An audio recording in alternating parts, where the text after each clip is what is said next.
to give the knowledge, to talk to your friends, talk to your families, and to decide which way do we want to take. So I see you young ladies and young men. We are very happy that you are doing university education, which you finish, you'll never look back. We have a resource here, one of the factors of production. We have you here, and we request that in the future you will be this side talking to your children, right? Talking to your children and introducing yourselves with the titles. So and so, this one is already a great president, this one is a leader. That's how it starts. Because at every level, even if it's church, we want bishops in the community to have order.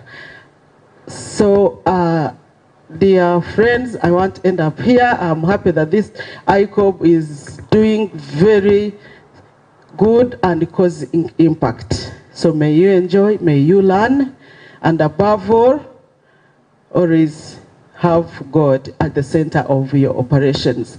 Thank you very much.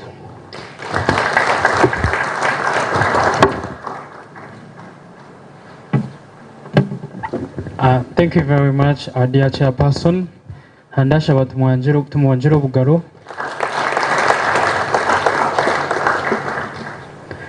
For those who have just joined us, she's our chairperson, Uganda chapter, ICOB, and she really has a great experience in leading the chapter.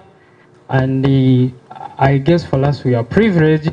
Kushanga, we are talking to people, or these people are talking to us when tuli nkavache ahaliwo, and they are really available for us. So tuchiterero mungaro. Today's topic is the role of the youth in promoting peaceful electoral processes. And I want to say, Ngoku, the dear chairperson has said, nti eminyeto nimwe tulivinji first of all in the whole of Africa, and in Uganda, based on the UBOS resources in the previous census, the youth are the biggest population. Kindly, we would wish that the youth from Kigezi can take up that opportunity. Could we also develop ourselves as well as developing Uganda? We have a good picture of our Right Honorable Ndugu Rugunda, who is our patron. These people were also young, like us, government electronic. They really fought and they have made it. So it is also upon us, we promote the peace, we keep the peace our elders have put for us. We also explore our ideas and our dreams. As we wait for our keynote speaker, Halmo Aba Gitaho at this time.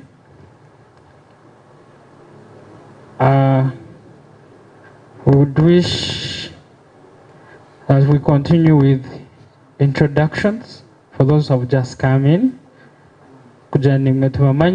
meanwhile, our keynote speaker is also about to come, I'm told, and then when he comes, we shall stop from there and then proceed to the real topic. Thank you.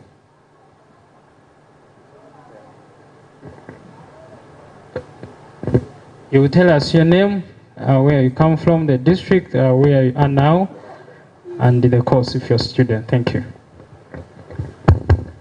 Yes, in the presence of the protocol observed, that the entire audience at large, you're welcome and good morning. I'm Collins Agawa from Kanungu district and a student at KIU pursuing Bachelor's of Social Work and Social Administration. Thank you.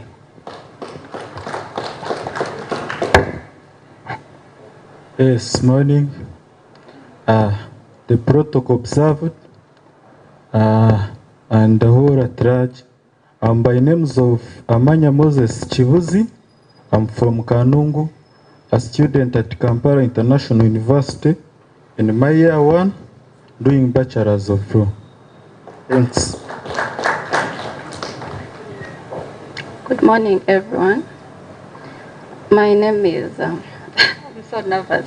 I'm happy to see that Rugunda. So, my name is Iva Precious. I'm from Rukundiri. I'm at KIU. I'm doing Bachelor's of Law, my last semester. All protocols have been observed. Good morning, everyone. My name is Manigasiot.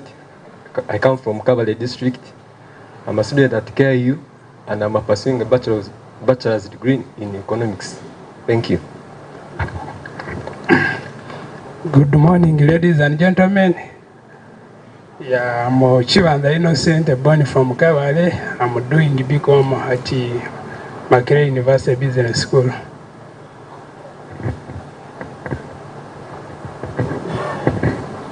Protocol observed. Good morning. I'm a Tonjile Millennium pursuing law at KIU from Kabale. The protocol observed and all at large.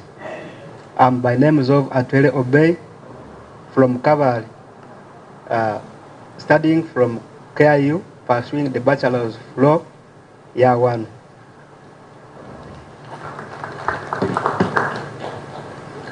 The protocol observed, and my fellow students, good morning. My name is Henrika Shasakando Anaho, a law student, second year, first semester at Kampala International University. I'm very glad to be part of this community. Thank you very much. Good morning, everyone. My name is Binomsha Innocent. I'm from the mighty Kampala International University doing Bachelor's of Law. Good morning, everyone. My name is Akanyushka Onesimus from Kabale. I'm at KIU doing Bachelor's of Science in Computer Science. A youth hoy, ICOB hoy, a youth hoy, a Rugunda hoy. My name is David Danson. I'm a student lawyer at Kampala International University. Ndaruga Kanungu. Good morning, everyone. My name is Nyamuija Victor, doing Bachelor of Laws at Kampala International University, and I'm glad to be here. Thank you. Protocol observed. My name is Akanyushka Prival from Mitoma district. I'm happy to be here. I'm a student at KIU and a law student year 1. Thank you. Good morning, everyone. My name is Ahumsa Berinda. I'm a student at KIU and I'm doing Bachelor's of Law. I'm in my second year, first semester, and I'm from Rukunjiri district.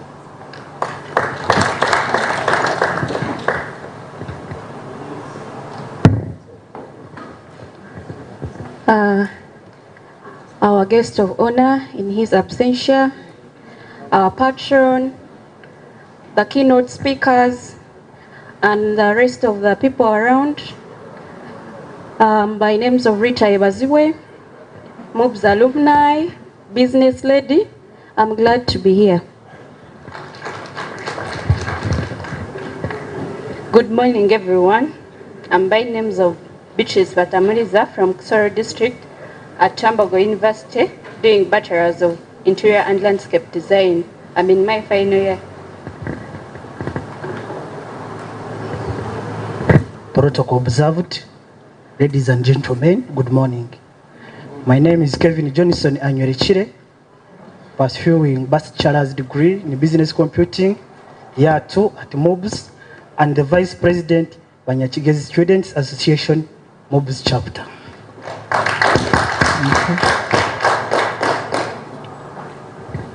Protocol observed. Good morning. My name is Elizabeth Kemidsha. I come from Rwanda district. I'm pursuing bachelor's degree in commerce, year 3 at Makerere University Business School. I'm the president of Kigezi Student Association, Makerere University Business School.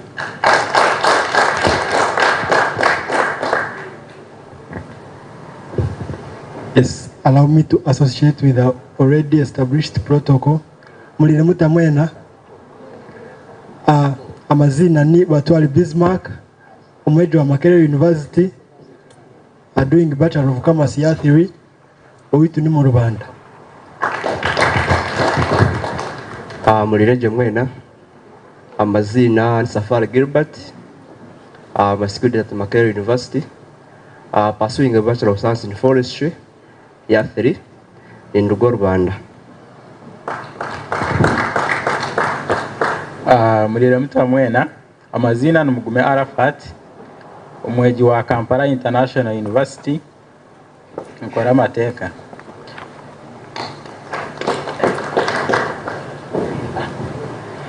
Ladies and gentlemen, my name is Ainebjona Jim, a fresh graduate of Makerere University who has been doing arts in economics. All protocol observed. Ladies and gentlemen, good morning. My name is Hafashmana Alison. I come from Kisoro district. I'm pursuing a bachelor's degree in veterinary medicine in my 4th year. I'm so happy to be here.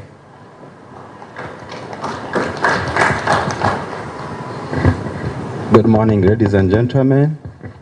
I'm called Anson Nwagaba. I'm born from Kanungu, and I've been a contender for the Youth MP in the previous elections. I'm happy to be here. Good morning, ladies and gentlemen. My name is Muhumuza Zefrino. I'm from Rwanda. Good morning, everyone. My name is Nduchile Aaron, a student at Makerere University, doing Bachelor's of Information Systems and Technology. I'm from Kabale, Chana Miranyabushabi.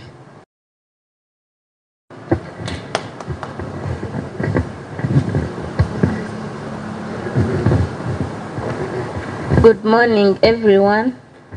I'm Kunda Kwelelia from KIU, doing Bachelor's of Business Administration. I come from Rwanda.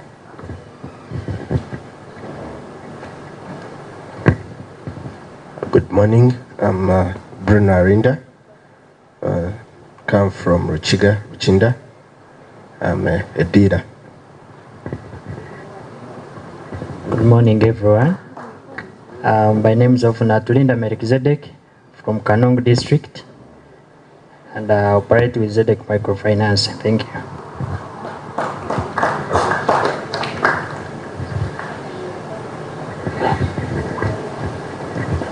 Good morning, everyone. My name is Orichitza Patience from KIU, pursuing Bachelor's of Law in my 3rd year. I'm from Mitoma, Konka, originally in Naruga Kabari. Thank you.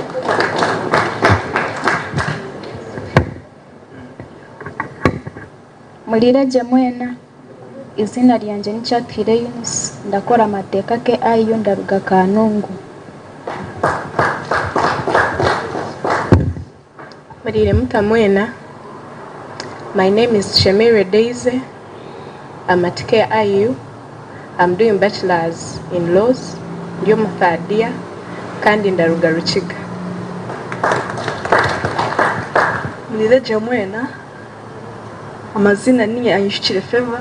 Ndaruga Kanungu. Ndakora amateka KIU. Mulire mwena. Amazina ni banyita Paul Alinda. Ninduka Kanungu chika ningegira KIU. Ninkola Bachelor of Procurement and Logistics. Why bari mnonga. Okay, thank you very much. There are 2 people here. Those who have not introduced yourselves, you can raise up the arm.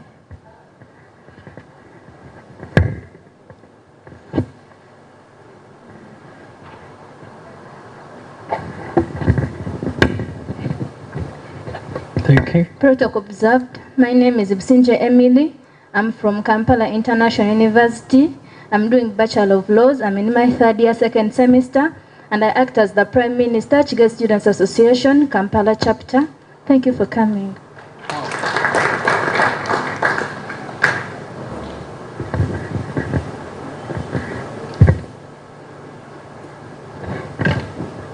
Protocol observed. My fellow students, a very good morning. My name is Akatkunda Dickens. I'm a student at Makerere University, pursuing Bachelor of Travel and Tourism. I'm from Chitoma, that is Eserienyi Anja Bunyonyi. Yeah, I'm happy to be here.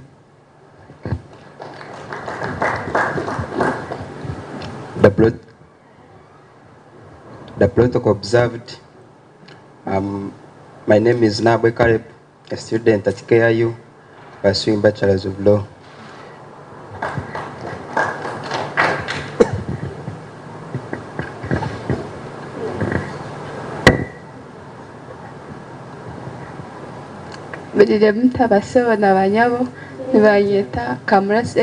I'm from Kanung District.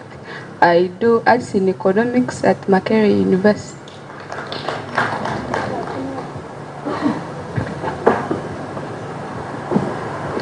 Protocols observed. Ladies and gentlemen, mulire mutamwena mugumire. Izina ryanje nibanyeta Pauline Mpile. Ninshomera Makerere University Business School. Ninshoma Bachelor of Travel and Tourism Management. Nkabaho Miss Tourism Kigezi omwaka gwa 2023.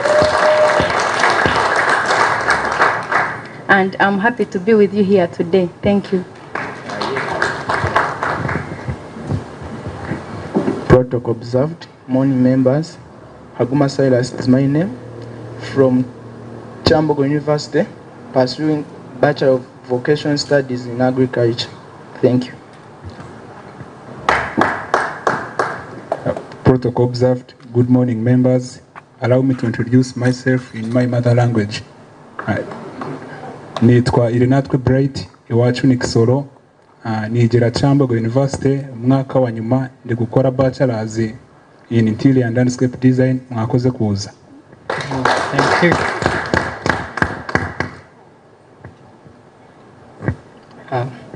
There are two people here. Good morning. My name is Katwesije Isaac. Kandi ndaruga Kabare, Kishuguta Murita.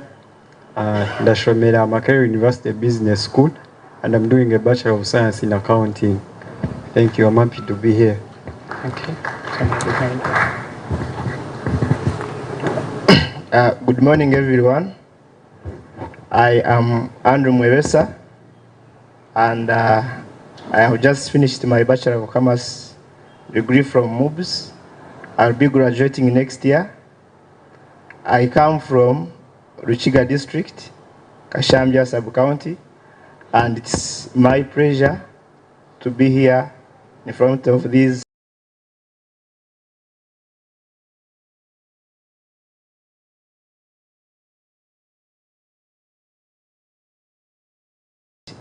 gentlemen and ladies. Thank you all for coming. Thank you. Good morning, everyone. My name is Atkwase Rita. I'm a student at Makerere University. I do Bachelors of Journalism and Communication, but I also work with Paris Media Uganda. I came here specifically to work, but only to find that I fit in the protocol. I come from Mitoma District. Thank you so much. I'm happy to be here. Thank you very much, Chida.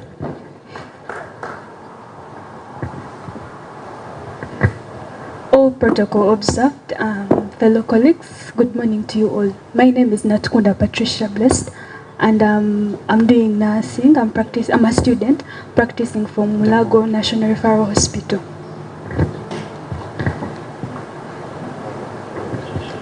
All protocol observed. Ladies and gentlemen, good morning. My name is Naomi Sandra Atwaire. I do a bachelor's degree in international business at Makerere University Business School. Ndaruga Kabare, Chonyo Kamuganguzi.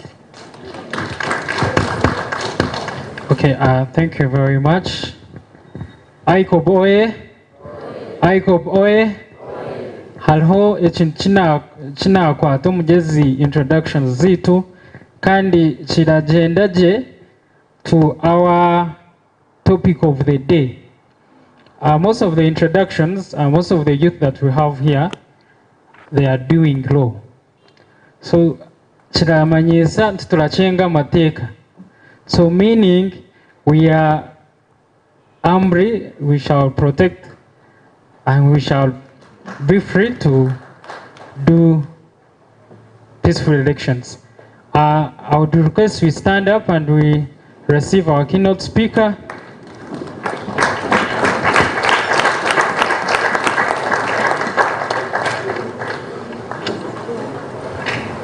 Our keynote speaker, you're welcome.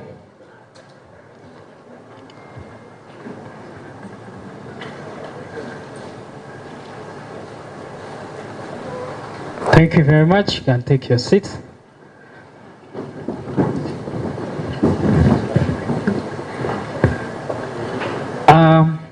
We have been joined by the Honorable Justice, the EC Chairperson, and actually among the people who have brought us here today.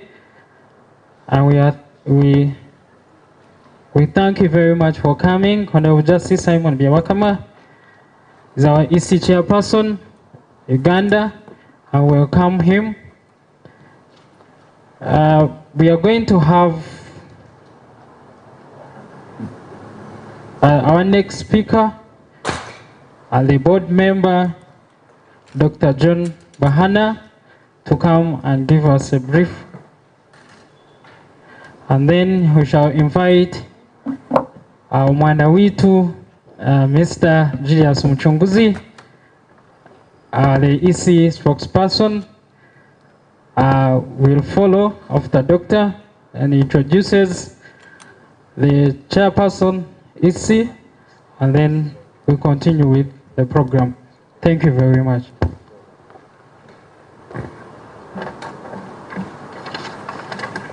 Thank you very much. Before I go to fulfill the usual phrase of protocol observed, I'd like to recognize the presence of our very important people. I will start with the lady on your left, Grace Mugabirwe Mutebire. She is the chair of the Executive Committee of International Community of Kigezi.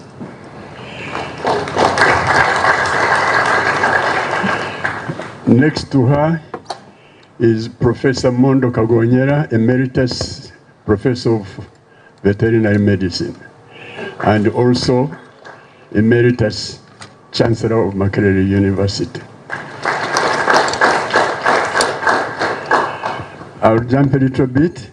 The next person is Right Honorable Ruhakana Rugunda, Doctor. I'm sure all of you know him, so I need not to go into details of who he is. The next is a young lady from Rukunjiri called Tuse. Why do you like that name? So she likes to call herself Tuse, but she's Tusingwire. I was intrigued when I was hearing from you those who wanted to speak in the vernacular. It is exciting. But when you go to try and translate the degrees that you are studying, you just went to English. It would be exciting for me to know, or for all of us to share, what Bachelor of Veterinary Medicine is in Runyankore Ruchiga. So, shall we attempt that next time? Ladies and gentlemen, young people, you are most welcome. We are very, very excited that you've turned up in big numbers, and I'm not going to waste a lot of your time. I'm sure you're all itching to hear each other about this very interesting topic. The topic for discussion is participating in peaceful electoral process. You know very well what peace means, as opposed to war, as opposed to confusion.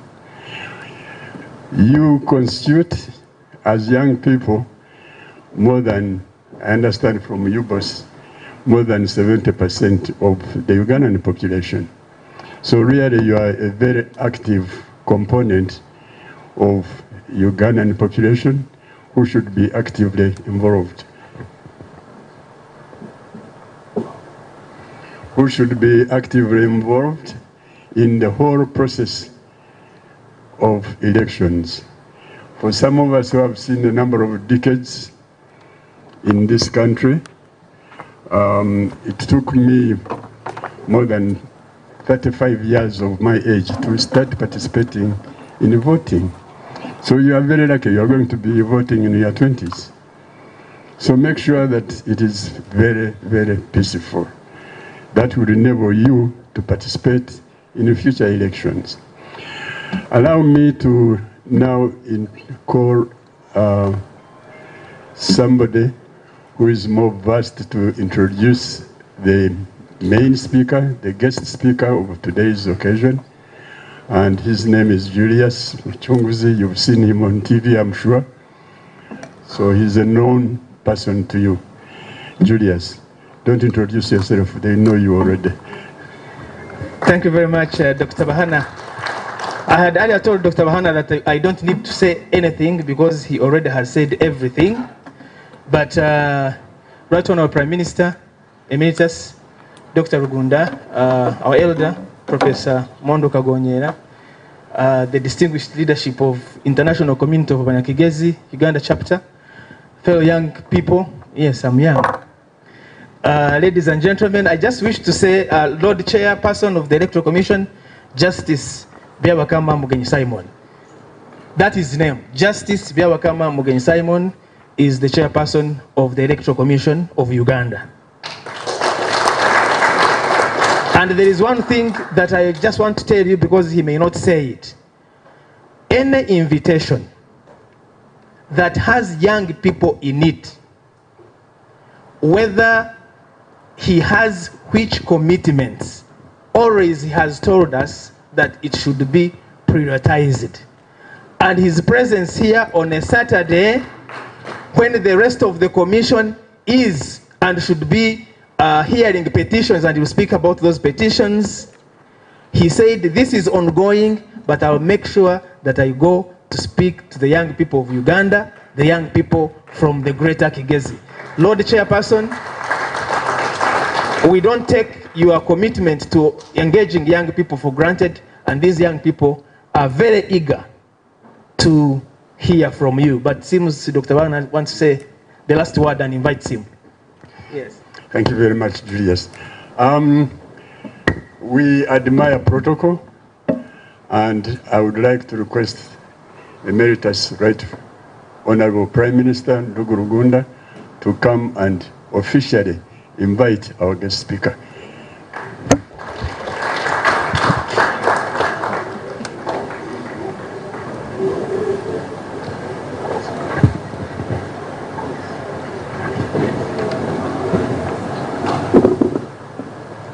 Justice Byabakama, my elder Ndugu Mondo Kagonyera, Chair of ICOB, young people of Uganda, it's really my great pleasure to welcome Simon, who is Chair of the Electoral Commission of Uganda, who is busy at this very material time, and thank him for sparing some moments to come and interact with young people. Ndugu Byabakama, you are most welcome. We are among brothers and sisters, and we are all anxiously waiting to hear your words.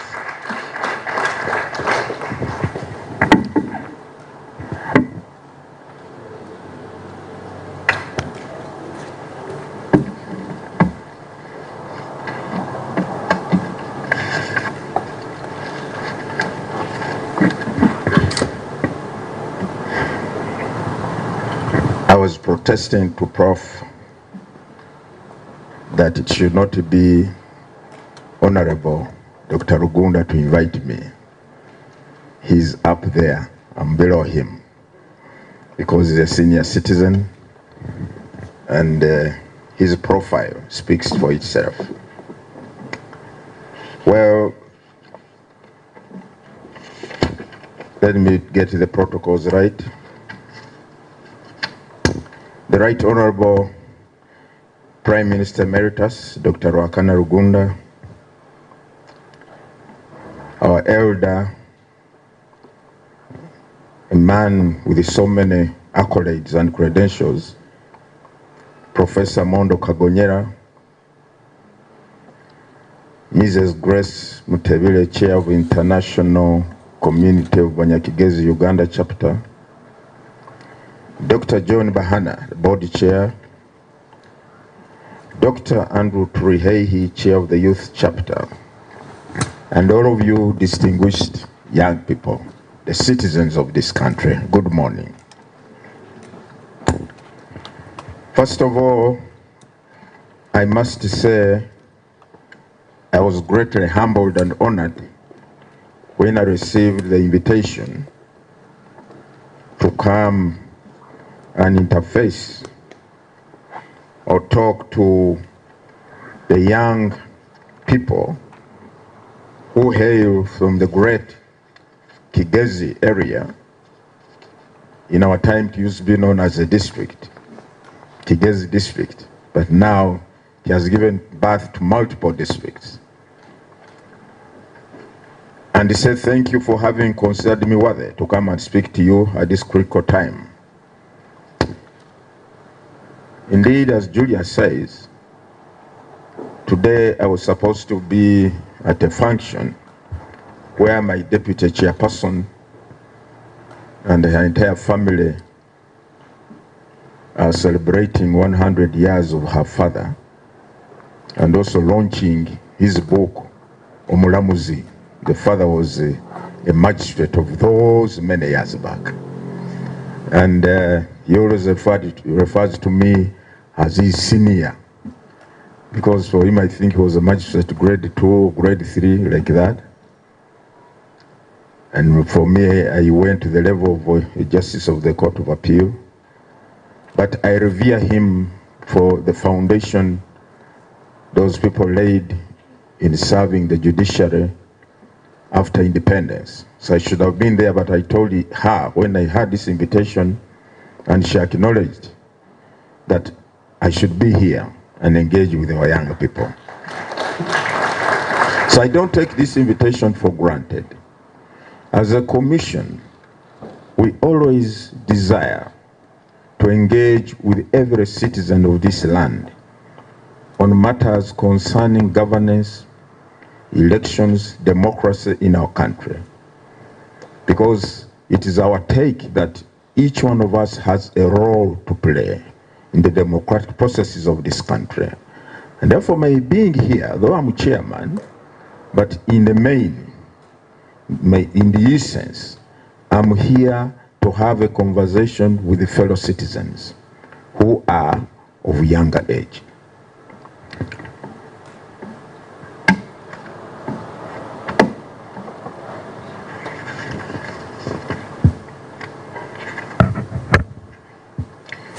More importantly, allow me to recognize and commend our senior peers who are in our midst, the men and women who have made great and invaluable contributions to this country at leadership or professional level.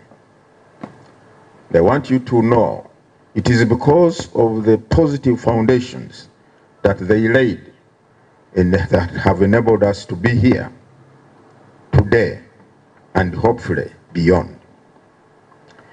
The topic of my conversation with you, as being told, is your role as young people in promoting peaceful electoral processes in Uganda ahead of the 2026 general elections. And I start by hoping that each one of us here is a registered voter who is prepared to exercise his or her constitutional right in 2026, come January 15th, 2026.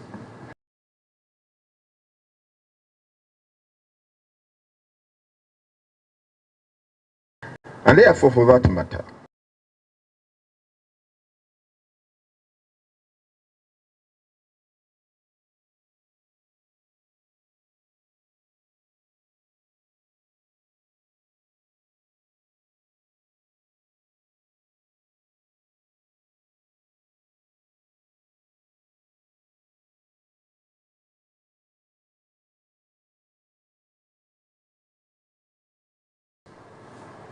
the citizens who will shape the democratic landscapes of our country. You are therefore the collective architects of our tomorrow as a country and Africa in general. Today we gather under a very powerful consideration of how we as young people can be active participants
shall express their will and consent on who shall govern them and how they should be governed through regular, free and fair elections of representatives or through referenda.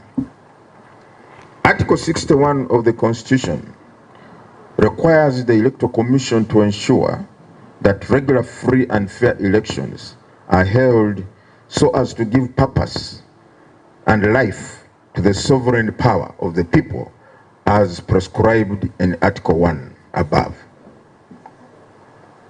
However, many people have talked of elections, particularly in the Ugandan context, expressing skepticism or doubt as to the freeness or the fairness of the whole electoral process. Many have gone to opine or to say that Uganda does not hold free and fair elections. And you ask yourself why. The understanding of the Commission is that many of the pundits or skeptics who express such views are probably not cognizant or well aware or informed of what constitutes a free and fair election. Because this concept, as I've said time and again, is not defined anywhere in our Constitution or Acts of Parliament. It is only the Supreme Court of Uganda that made an attempt to define what a free and fair election is in the famous case of Dr. Kigezi versus Yoweri Museveni and the Electoral Commission Election Petition number 1 of 2001. The court said this: to ensure that elections are free and fair, there should be sufficient time for all stages of the elections: nominations, campaigns, voting, and counting of votes. The candidates should not be deprived of their right to stand for election, and citizens to vote for candidates of their choice through unfair manipulation of the process of electoral officials by electoral officials. There must be a leveling ground of the ground so that the incumbents or government ministers and officials do not have an unfair advantage. The entire election process should have an atmosphere free of intimidation, bribery, violence, coercion, or anything intended to subvert the will of the people. The election procedures should guarantee the secrecy of the ballot, the accuracy of counting, and the announcement of results in a timely manner. End of quote. However, the said description by the Supreme Court is not comprehensive. There are many other tenets that did not highlight that constitute a free and fair election. One of them, for instance, is giving an opportunity to every citizen over 18 years or above to register as a voter. And the Electoral Commission does this by putting in place what we call the update period, where every unregistered citizen who is 18 years or above is given an opportunity to approach the update center and inform or apply to the official that I want to vote from this polling station premised on place of origin or birth, or rather residence. You can only vote in the current legal framework from a parish where you reside or you originate. Maybe some of you want to vote from your place of origin in Kigezi, in one of the districts in Kigezi sub-region, place of birth. Or you may want to vote from where you reside currently, either at university or at your parents' home in Kampala. The other tenet, of course, is that the voters must know where they're going to vote from. The polling station. Do the voters know the location of the polling station where they're supposed to vote from? The other tenet is to have a credible, verifiable register, voters register. A credible, verifiable voters register. That is the gravamen of a free and fair election. An election without a known register, without voters knowing where they're going to vote from, is not an election by all accounts. The above description highlights one critical aspect, that the achievement or attainment of a free and fair election is an embodiment of the participatory role of every individual, organization, state agencies, who have a role to play in the entire electoral processes within the confines of the law and the common good. The free and fair election, going by the tenets spelled out by the Supreme Court, is a demonstration clearly illustrates that for us to have a free and fair election, every actor who has a particular role to play must act in accordance with the law and for the common good. But some people have argued that democracy is not merely a spectator sport. It thrives when we all show up, young or old, when we participate, and when we question processes and interrogate them. Your voice, your vote, your values, they all matter, irrespective of your age. We collectively shape our policies, shift cultures, and hold power to account. The youth in Uganda today are therefore called upon to guard against the threats or dangers of our democratic pursuit.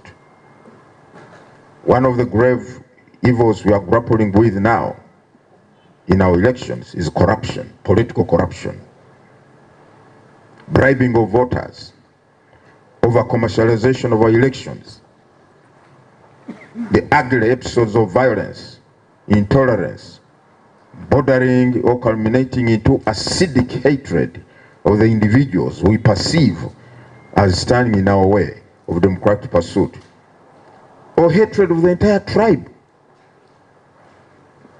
or individuals that belong to that tribe. We even celebrate when someone from that particular tribe dies. That is not democracy. Therefore, as young people, we must have a resolve that we become people who are influencers. Influencers in principle. Influencers for the common good. What is it that benefits the country? What is my role?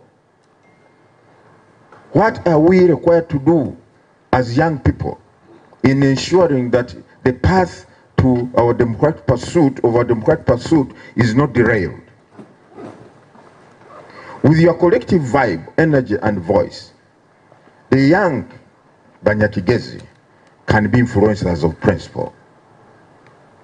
The 2026 general elections in Uganda are therefore an opportunity for you, the young people of Uganda, to stand up and show your positivity in the entire process.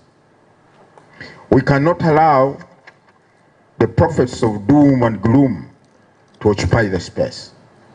As young people, we must be there to say no. But in order to fulfill all this, in order to have meaning and drive, we must be imbued with a mindset of belonging and responsibility for our country. Ask yourself, as a young person, what is required of me today? I have highlighted a few things that I want us to note.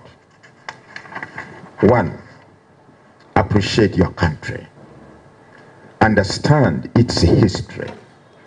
Where has it come from? Where is it now? Where is it going? What are the challenges of today? I remind you of the opening words of our Constitution, which those gallant men and women found befitting to remind us every time we open this Constitution and every time we wake up in Mother Uganda.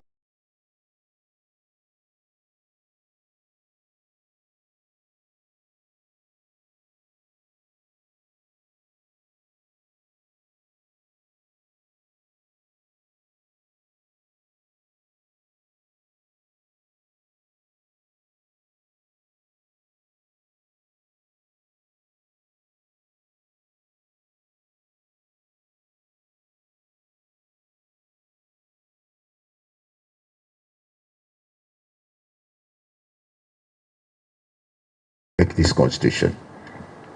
So if for us to have purpose and meaning in life as young people, we must be cognizant of the history of our country. We must be cognizant that every generation has its own peculiar challenges.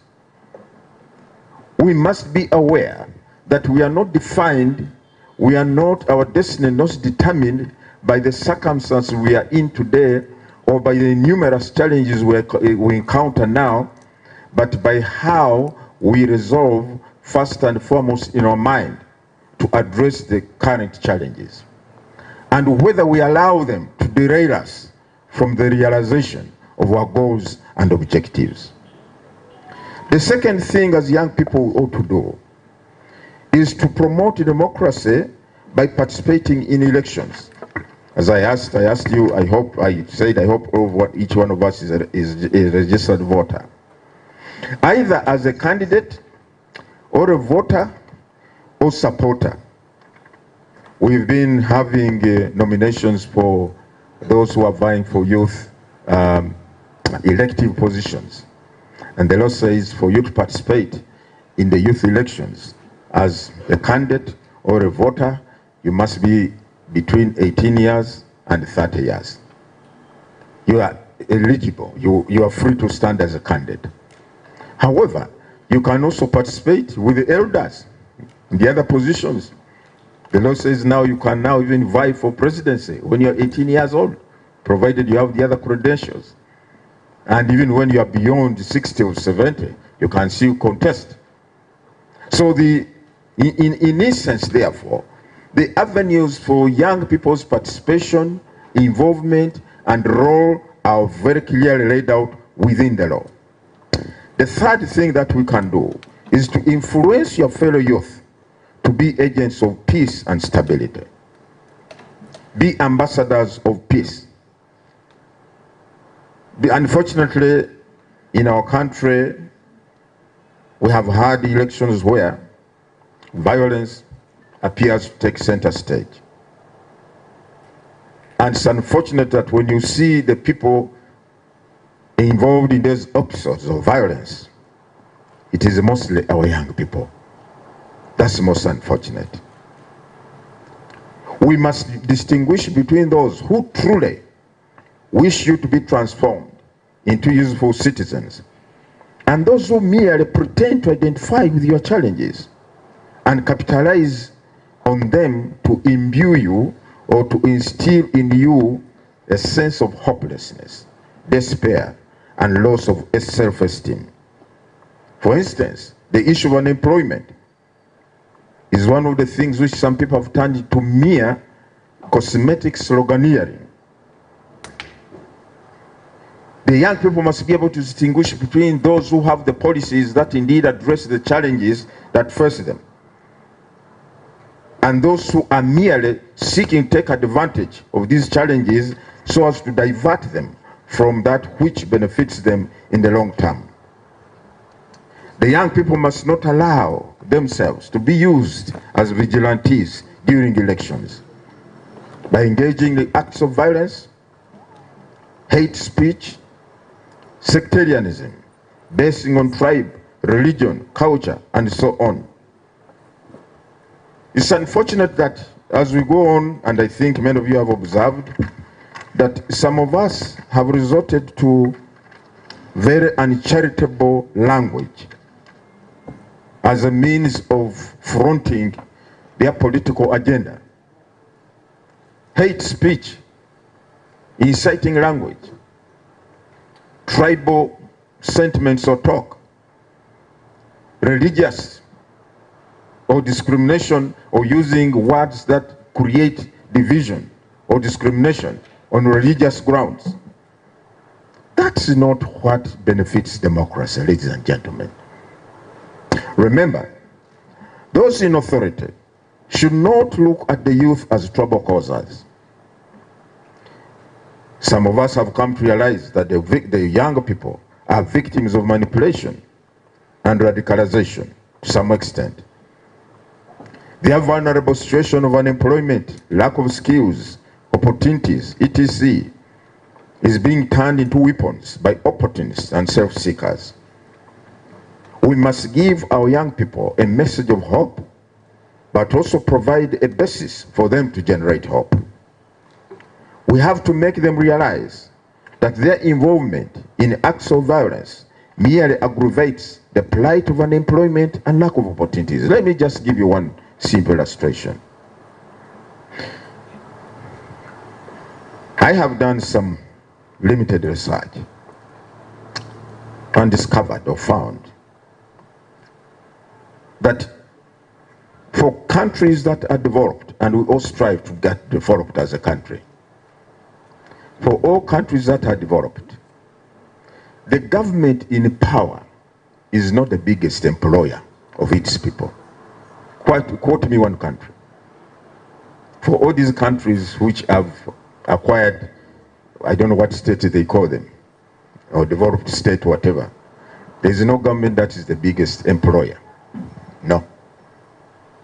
The biggest employer is the private sector in the various industries or sectors. that constitute the private sector. The private sector in those countries have advanced and developed because of one essential ingredient, the crux of development, peace and stability. That is the crux, the essential ingredient of development, peace and stability. And the private sector can only develop and grow when either the citizens or other people, encouraged by the stable environment, bring in resources and invest in the areas they want to invest. However, when a country is unstable, when a country is not peaceful, those who seek to invest may be put off or discouraged by the unstable environment. Now, when, as young people, we allow ourselves to engage in acts of violence that will cause instability, mayhem, destruction of infrastructure in our country, it puts off both international and local investors. It's a given. Nobody is going to invest in an unstable country. And that means, therefore, in the long run, that the opportunities that would have arisen by this investment into this industry or this sector to generate employment for our people will be stifled. So ultimately, we, the perpetrators and the participants in violence, in acts that cause instability in the country, who are, because we are angry, because of unemployment, because of lack of skills, opportunities, we lose out even on the efforts that we have been made to address our plight. So instability that disrupts the economy of a country does not benefit you when you are fighting unemployment or when you are seeking opportunities. So that's why the young people who unfortunately are being lured into these ugly episodes and acts of violence causing instability must say no to such acts, because you are killing the chicken that is laying your eggs to address the issue of unemployment. We must detach ourselves from the peddlers and hawkers of doom and gloom. Some of our actors, every time they talk, it's about the bad and the ugly. It's about hopelessness. It's about portraying a situation of you have lost it all. And therefore, you have nothing to lose when you engage in this. If anything, you are exacting revenge for those who have brought about the situation you are in. That is counterproductive, ladies and gentlemen. Some of us have seen what instability can mean in our country. The other day, I was telling this, the gathering of Guild Presidents in Makerere. I used to stay in Lumumba Hall. Because of the situation that was prevailing then, water was on and off. Water in Lumumba Hall was more off than on. More off than on. Those toilets, we have to tell this graphic thing so that you know. Those toilets inside, you couldn't go there. There was no water. There was no running water. There was some very funny pit latrine behind the Lumumba Hall down there. Very funny pit latrine. That's what we were using. For bathing, I remember there was one hall which never used to lack water. University Hall down there. It never used to lack water in the 70s. So you would find the elephants trekking like they do in the natural to University Hall to take a shower, to bathe. Then you trek back. I don't know whether by the time you trek back you'll be cleaner than you went or dirtier. Because of instability. Then we were telling people for the 3 years I was there at campus, because by then the degree course was lasting 3 years. All the essential commodities in this country had disappeared. No sugar, no soap. When we tell you these things, excuse me, sir. They say history can repeat itself, don't they? We never used to have sugar for breakfast. For all the 3 years I was at campus, there was no sugar in the country. Ndugu Rugonda and Professor Kagonyera, I think they know these things, and some of you people, and I think Professor Bana, they know. There was no sugar. So the elephants were taking dry tea just like that. And it was normal, because that was it. I remember one time I was passing by Bank of Uganda, the old one, the old tower, the old building, not the new one. And there were soldiers who were seated outside guarding the place. And when they saw me, I think they were bored.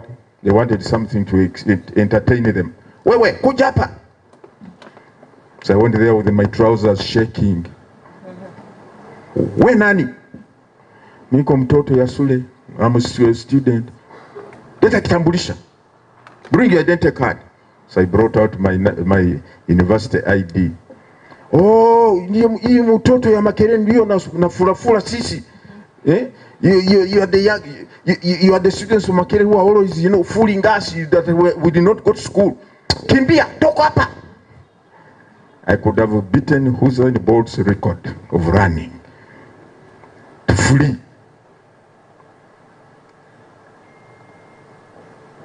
Therefore, my fellow citizens, when we talk of you, or talk to you, and appeal to you to be real participants in the process of promoting democracy, peaceful elections in our country, we are not just doing it in jest. Real participation begins with each one of us being cognizant of our duties and obligations to our country. In Uganda, our constitution does not only stipulate or lay out our rights as citizens, although when you listen to the talk of most of our people, they emphasize majorly the rights. My right to associate, my right to speak, my right to do this, my right to do that. But the same constitution also imposes duties and obligations. And when you look at the national objectives as spelled out in our constitution, objective number 29, it spells out the duties of a citizen. And it says, listen, in the exercise and enjoyment of rights and freedoms, which are in the constitution, the right to life, the right to own property, the right to education, the right to belong to whichever religious faith you want. The exercise and enjoyment of rights and freedoms is inseparable from the performance of duties and obligations. In other words, the exercise of rights and freedoms are at the same level with the performance of duties and obligations to your country. And accordingly, it shall be the duty of every citizen, A, to be patriotic and loyal to Uganda and promote its well-being. Number one, your duty and obligation. Let's use this as a checklist.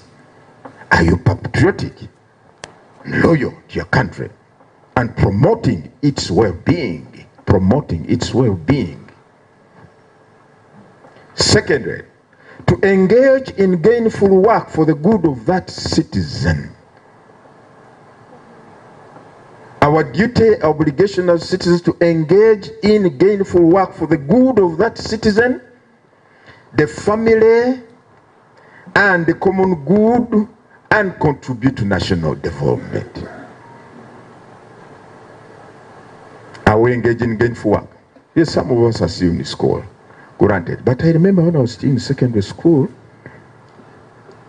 the ministry, I don't know which ministry of education or whichever, they had what they used to call illiteracy programs.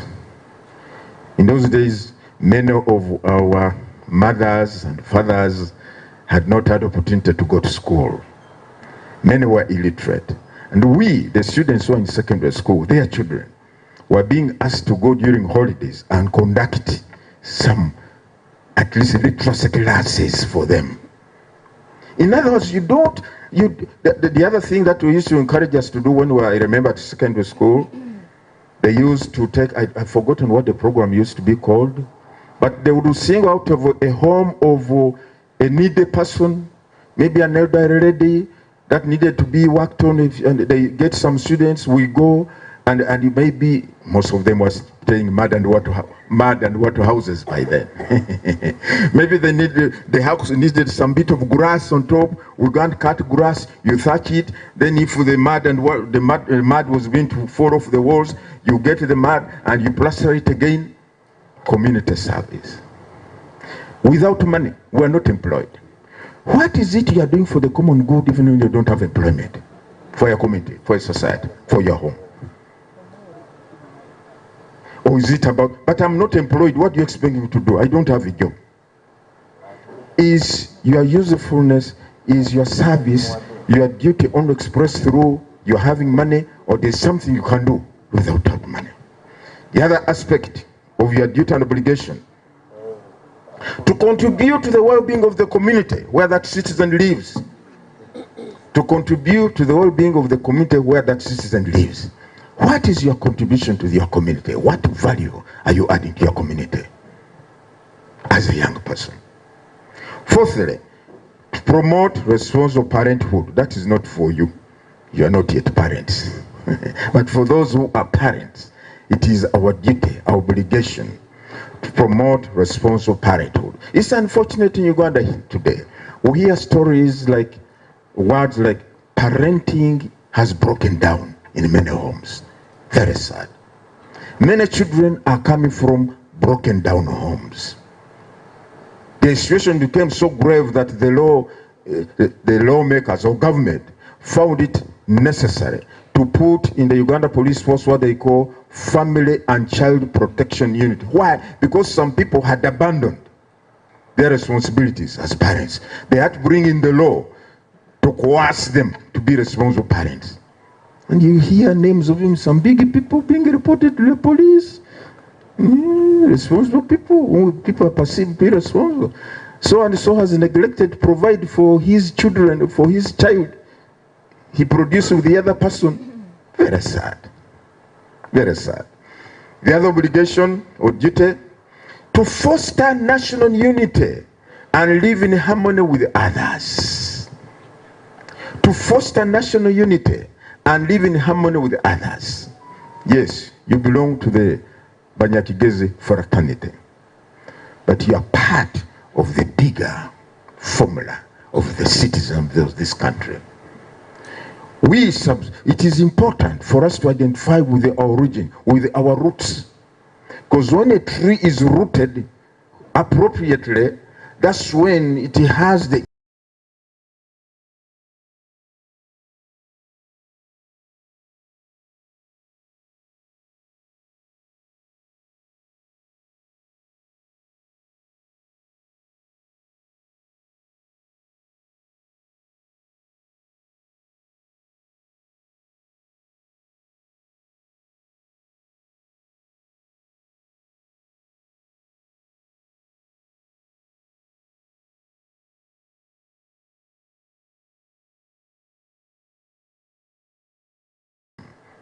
religious bigotry, whatever it is.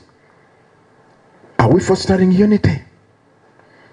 And even it disappoints that religious discrimination or bigotry is embedded within tribes. The very tribe, yeah, that one belongs to which one? Is of this one. No, that's not for us. That's not with us. Really? That's not going to foster national unity. common good. The other thing, rights and obligations, duties and obligations. Promote democracy and the rule of law. You must engage in promoting democracy and the rule of law. When you register as a voter, when you offer yourself as a candidate, or a supporter, or an agent of a candidate, or to work with the Electoral Commission, on polling day we normally employ short-term people who are working on the polling day or polling days. Like in 2026, we are going to need hundreds and hundreds of thousands of people to work as polling officials on polling day. But what pains me in this country, the spectre of money has taken us to a different level. I hear in some countries like India and some other countries, polling day officials work for free. They are not paid. It is a national obligation for them to work on polling day and be polling officials. In some countries also it happens. Some of them take it as a sense of pride that I'm contributing to democracy in my country. But in Uganda, the spirit of volunteerism. Almighty went where? I'll give you an example. One time when I was still a resident judge in Elira, I was doing some small construction of my village home.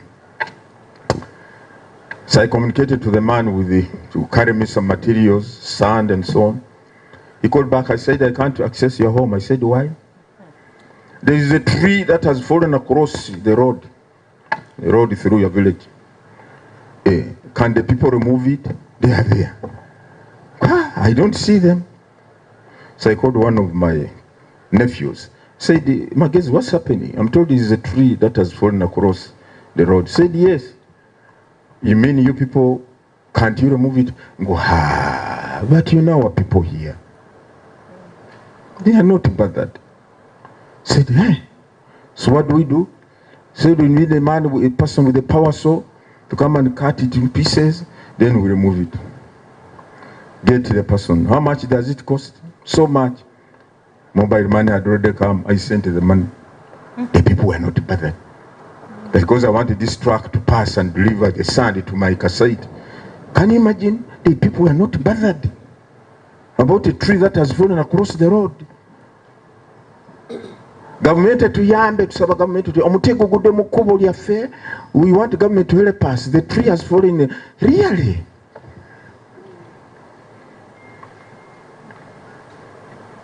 So in Uganda we pay all our election officials. We must pay them on polling day.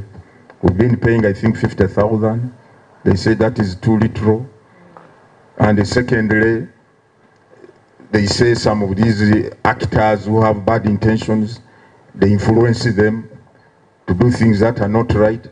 We said maybe we increase the package to maybe 100,000. Maybe that will kill the temptations, the appetite for, we don't know. What is your contribution to the Uganda you want? What is my contribution to the Uganda we want? That should always be the critical question for each citizen of this land. What is my contribution? So, we are required to promote democracy and the rule of law by being law-abiding. For instance, we have told actors in these political processes, please, the door is now open for you also to come and play your role. But do it in this manner.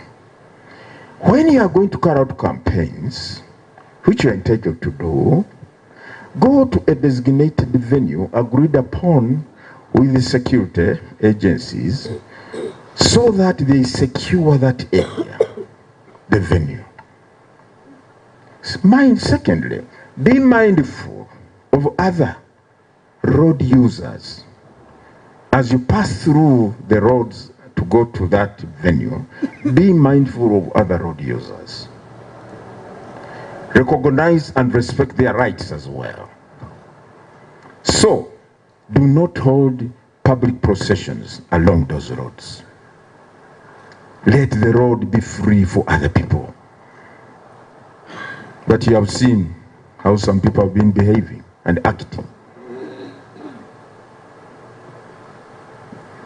Don't go to campaign in markets. A marketplace is for a different business altogether. It's not a campaign venue. Your campaign venue should be in a place which is devoid of other activities, human activities.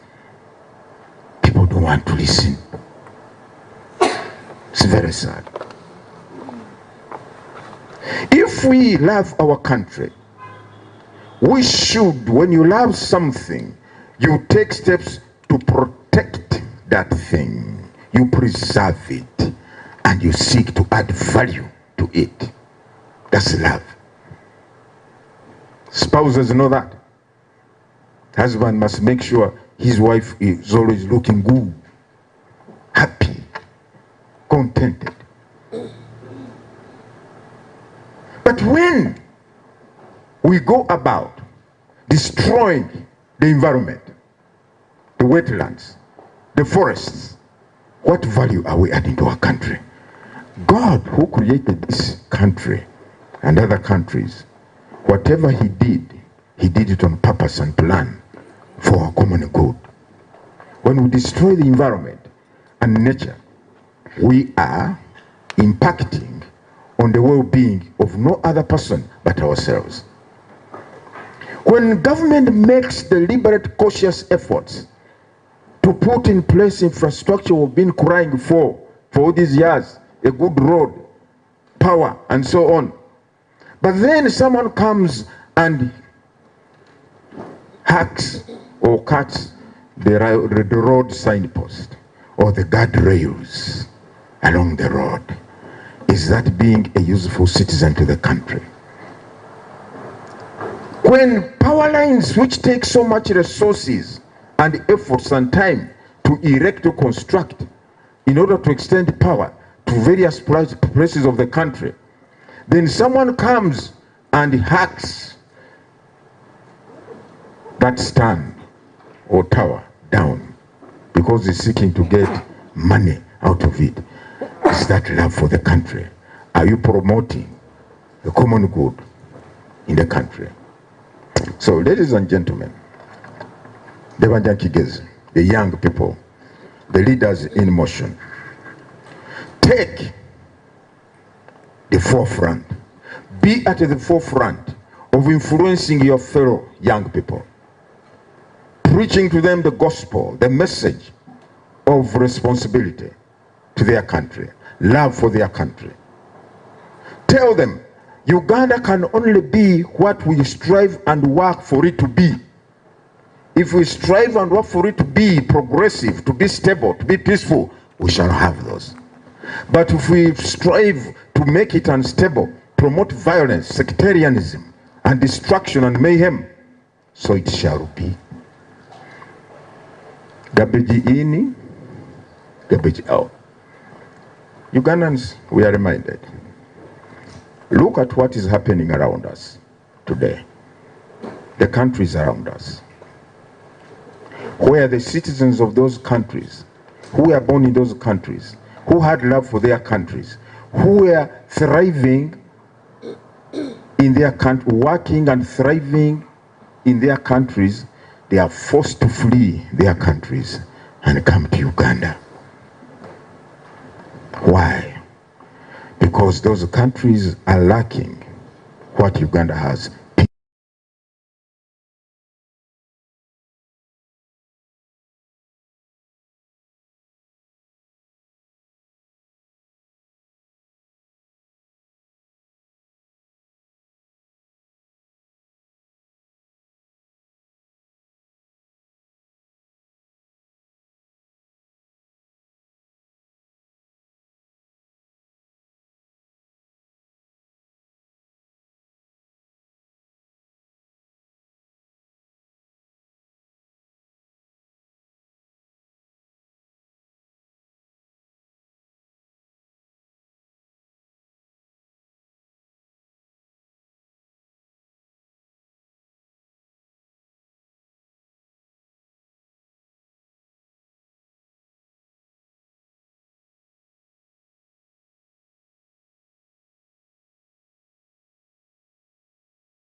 irrespective of our religious beliefs, political leanings, status in society, tribal or cultural background. Secondly, all those involved in the electoral processes ought to make a cautious effort to avoid creating a scenario that sparks off or promotes violence.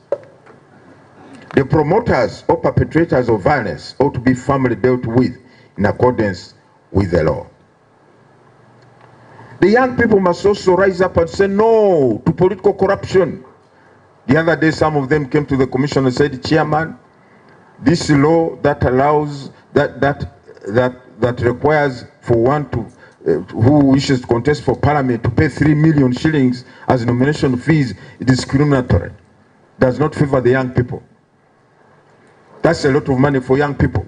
Maybe those who are not in employment or who have started just started working, they want to run for parliament. You will require us to pay 3 million. Why?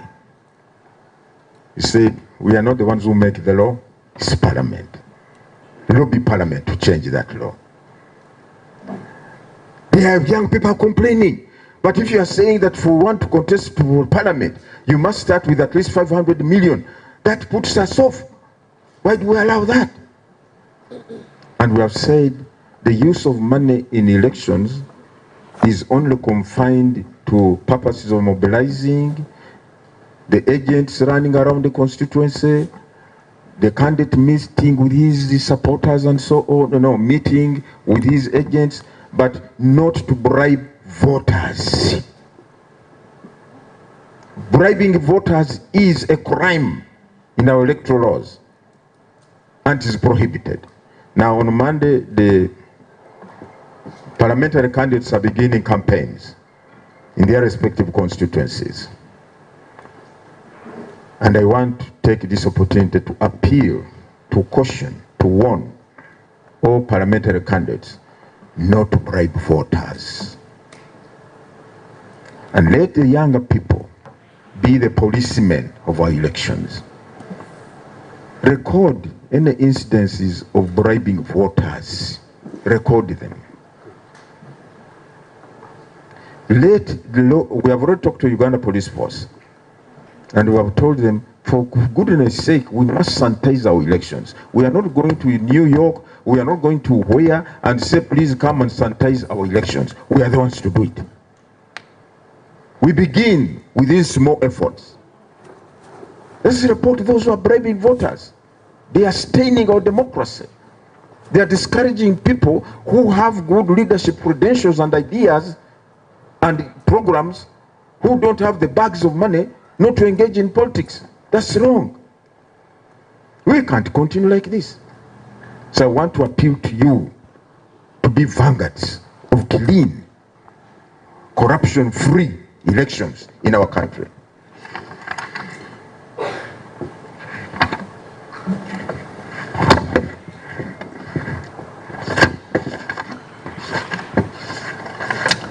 In conclusion, let your generation, dear Kigezi, be the generation that watches. Let your generation not be the generation that watches our democracy dim or go on the decline. Don't allow that. Because Article 1 has says, all power belongs to the people. And I have said, for as long as there's a country called Uganda, there will always be a constitution.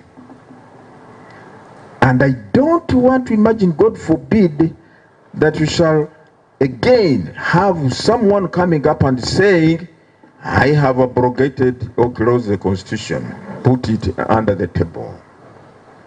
Parliament is dissolved. No more elections. I am the one to make laws. I'm parliament, I'm executive, I'm everything. I believe that will never happen again, and let it never happen again. Therefore, for as long as there is an entity called Uganda, the people shall continue to express their will and consent on who should govern them through regular, free and fair elections. For that matter, the process of cleaning ensuring our elections are indeed free and fair, starts now with you and me. As I said, our senior elders, our senior peers, they have done tremendous work. They have played their role.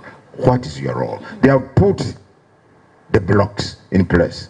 They have built on the structure. What are you adding? Are you going to add or to subtract or to destroy? The other day I was telling the youth, I don't know where you see you, I told them, do you know, ladies and gentlemen, even an idiot can destroy. Destruction is the cheapest thing to do. You can bring down this whole structure with less than 2,000 shillings. All you need is a matchbox. You set it here. This carpet catches fire, and this wood. And if the fire is not arrested, down. For no 1,000, 2,000 shillings, the whole structure gone. But it will take tens of brains, hundreds of workforce, billions of shillings, and so many years to reconstruct and rebuild this structure. Destruction can be committed by even the greatest idiot, but construction requires brains, super brains, experience, and vast resources. Let us not be part of that enterprise that destroys, because we're expressing our position of disenchantment or disappointment. No. Destruction does not address your problem. It aggravates it.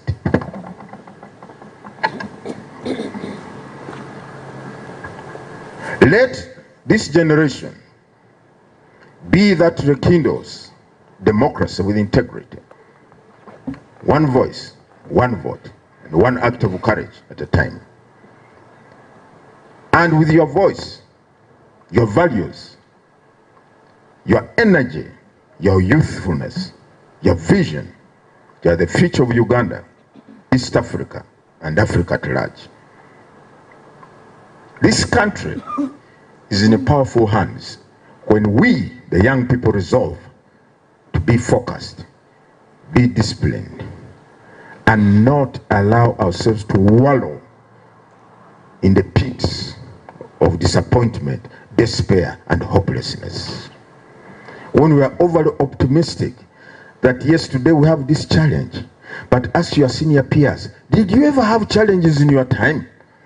Did you ever feel that this challenge could probably stifle your journey or your goal? How did you overcome?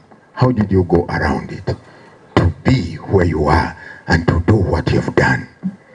Success is not measured in what you have achieved, but how you have been able to go over the challenges that have made you achieve what you have achieved. Challenges are good. They keep us on our toes. They keep us innovative. They keep us creative. They keep us thinking and focused and disciplined. And say, if I don't get disciplined and focused, I will not overcome this. So, let me do what I'm required to do in order to overcome. Ladies and gentlemen, the time is now for you to get involved. And get involved now. You have what it takes to make this country better and better. Let us not allow the challenges of today, or what we see as failures, or what is drummed down our throats, or down our minds as failures, as shortcomings, to define our destiny. But let these shortcomings and challenges be an opportunity for us to be more creative, more intentional, provided you're focused on that which is good for you and for your country. With these very few words, I want to thank you for listening to me, and I want to wish you a very happy, prosperous New Year 2026, a year full of your dreams, and a year come January 15th, where we shall go happily, freely to a polling station and cast our votes and determine who the next president will be, the next woman member of parliament will be, the next directly elected member of parliament will be, the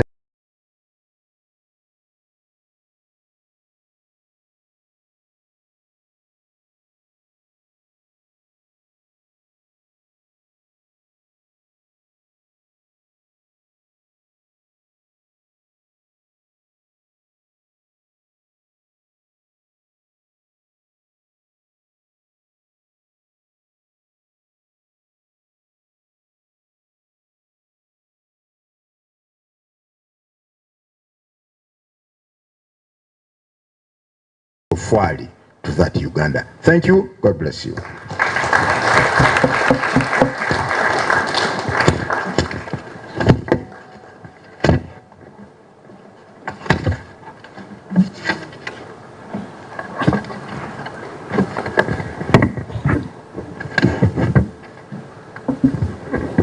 A round of applause to our keynote speaker. Stand up. Thank you very much. Thank you. Thank you, Honorable Justice Mugenyi Simon Byabakama, for your wonderful words. And we are grateful for the kind words you've told us. I guess the youth, now we are more conversant with the electoral processes. We can actively take the lead. From his words, he has said we should take the lead as youth, promote peace. We make sure that we also participate in our community, in our communities back home, are also mindful about the bigger country, Uganda, while also being patriotic. Thank you very much, and we are grateful. Next on the agenda, we are going to have a session for questions and answers. But before that, we have been joined by a few important people whom I would wish to introduce. I have Mr. Emmanuel Nensima, working with Parliament of Uganda. He can stand up. He's there, a very big man. He loves the youth. He can head up. We have Madame Tosingwide, an IT expert. She's seated here. Dr. John Wahana Yamwa. We have Madame Pauline Shirande. You can stand up for recognition. Thank you. She's our High Court Treasurer. We also have our own Council Yvonne Pambala.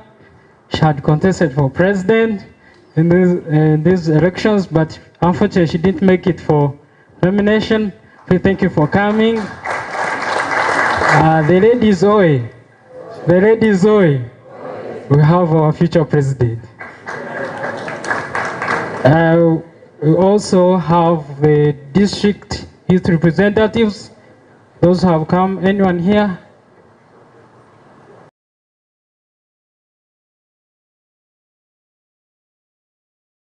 Okay, thank you.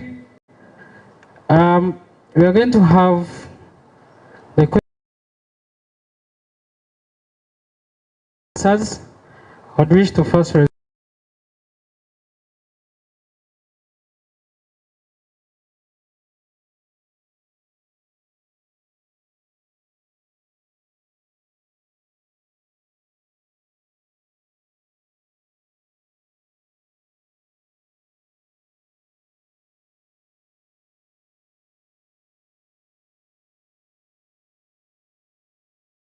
My name is Yvonne Bambara, as I have been introduced. I want to appreciate this dialogue.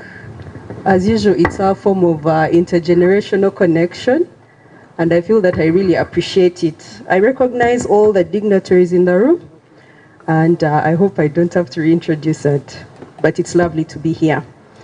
Well, Mr. Byabakama, you've talked about very interesting aspects, but I think you already know what I'm about to talk about. I'm always that person in the room, ready with a hot call. Article 1 of the Ugandan Constitution, and I hope people are seeing me. They've told us power belongs to the people. It belongs to us, right? According to the Constitution. How many Ugandans here can say that power belongs to them? If we are being honest, do we have the power? Yes. You feel we do? Yes. Huh? Yes. All of you agree we have the power in Uganda? Yes. Very mixed reactions. The Constitution says all power belongs to Ugandans. Very questionable. Very illusionary statements, very illusional constitution, because we do not have the power. We fought as young people to have this power. I'm very sure most of you in this room can attest to having fought to make sure, 1, we are challenging power, 2, we are in positions of power, 3, we are building communities and organizing. So my role here today is to shift, oh, my apologies. I usually forget media, but it's okay. So our role here today is to shift some of the narrative that young people keep saying to young people, that leaders especially keep giving young people. We are constantly blamed for certain things in this country. I'm here today to shift that narrative. 1, I'm going to start by attacking ICOP. One of our own, Kigezi, is in prison. Besije. ICOP has never put out a statement in support that he should be released. When we try to hold ICOP accountable, what did they tell us? They are non-partisan. Who was ICOP dining with last year in Kanungu and surrounding districts? The president. So is ICOP non-partisan? Is our president a Kigezi? I don't think so. No, he's not. He's not. Besije is a Kigezi. We've never stood by him. What does non-partisan mean? Peaceful elections. I think even from yesterday, you've already seen the news. Already the blame is on young people. But why does the state assume it has monopoly over violence? You want to beat us, you want to tell us we are reckless, but then you're seeing police arresting young people for nothing. There's a young lady who was undressed yesterday. We wouldn't get this news if police wasn't doing all these acts, would we? But we come here and the narrative we are hearing is that young people are violent. The state is violent every day. We are traumatized. The CDF will go on Twitter and start telling us, I want to arrest bumless women. Isn't that violence? Where is the peaceful elections happening? Where is it happening in Uganda? We need to know. And we are constantly told that civic participation is not just during the electoral process of voting, right? It's the 5 years before and the 5 years after these processes.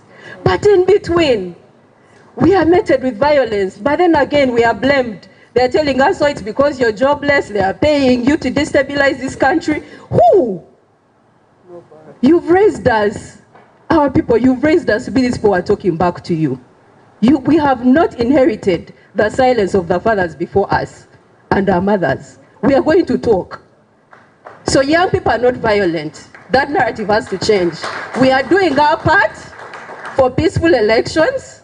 We are pushing for proper electoral processes. But again, there are no ceilings to how much people are spending in elections. You're putting the burden on us and our future. How are we going to sustain this kind of elections in the coming years? 3 billion to contest for MP. You've talked about 3 million just to go to be signed and nominated. What happens in that period? People are borrowing billions and billions of money to sustain positions, to get into positions. What is your role? Why aren't you pushing your parliament? These are people you sit with in your saunas. They always tell us that's why decisions are made. Talk to them. It is your duty to make sure those laws change. Because as if we come near, you're going to beat us and then say we are now violent. So who is going to talk to them? How are we going to sustain these elections in the coming years? When now majority of our elders are not here. That burden is on us, these people in the room. We cannot sustain these elections anymore. And we're being honest. So we can't talk about peaceful elections when all these things are happening in the country. But we blame young people and fail to recognize the role we are playing as leaders and as elders. We are traumatized. And we need to heal as a country. Okay, thank you very much, Councillor Yvonne. We have Mr. Chris Chabe, is our ICO board member. You're welcome. The good president, please be short and precise. Thank you.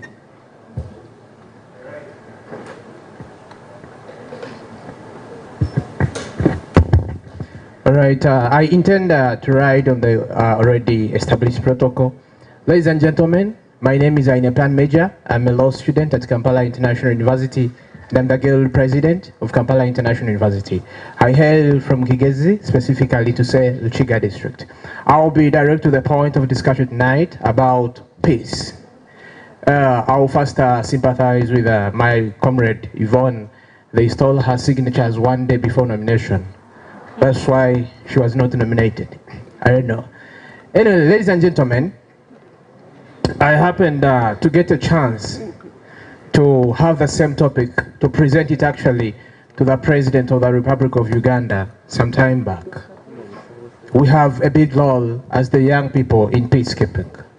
One, we appreciate the people who brought the country, who transformed the country from tatters in 1986 up to where we are right now.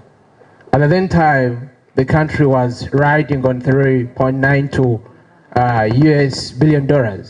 Now we count on 60 point something US billion. It's a milestone moved. We give a credit where necessary. And thank you so much, Ruhakana Rugunda, Right Honorable, for the milestone, for what you fought for and what we believe we have to protect. But then now, when it comes to the point of peace, youth, especially to mention students, universities and tertiary institutions have become market grounds for manipulation, especially when the demanders are targeting for violence. This has come at a time where the young people have insufficiency in ideology. The law, as it is in the books, is not how it is applied. I am a law student. Justice Simon, there is what we study in the law, in the class, that we do not find in the field. When you compare what Montesquieu was talked about the rule of the law, equality before the law, and the supremacy of the law, there is what is lacking in the country. We are threatened. It is a threat of the young people to participate in politics. We have the platform, but I cannot now contest with someone with a billion, because politics have been commercialized. This deweaponizes the power of the youth. However, the government claims we have, yes, the platform, we have it. We can contest. It is no longer about biology. It has shifted to ideology. But then, are we supporting the people with the right ideology? We shall at one time find the parliament full of billionaires, but without the ideology of policy making. It is not about who has the biggest handout. It should be about who has the policy, who has the knowledge about transforming the country, especially on policies. We believe without the right policies, we cannot have peace in the country. We cannot have economic thriving like we would be having it if we do not have the right policies. It's very hard. He said we are encouraged to be the policemen in the election. Dear youth, I encourage ourselves to put us before God, work hard, because you cannot be a policeman when you're hungry. Let's work hard. I know, I want to agree with him. In developed countries, youth or young people work hard, especially on hands-on skills. The government may not be able to take us all on, but we can still have it on. My point I'm stressing to Justice Byabakama, I haven't seen the Electoral Commission doing sensitization in universities. Uganda has the youngest population. 77% of the Ugandans are youth. They are mostly harbored in universities and tertiary institutions. And actually others are in secondary schools. You have focused on outside the institutions and universities. I request you do a mindset change, sensitization in universities. It could be through collaboration with student leaders, because they know what you do not know with the students. We have seen youth, especially students, causing or letting countries down. Of the recent we had Nepal, we have seen what has happened in Tanzania, the Gen Zs in Kenya. Take an example. Let's not follow the route. Let's have it. Let's cooperate with young people, especially the students and all the student-led initiatives. Otherwise, I won't take long. Thank you so much. May God bless you. Thank you very much, Guild President KIU. We are going to have only 5 questions. 1, 2, 3, 4, and 5. Yes, because we are bad time, so at least I've balanced all the columns.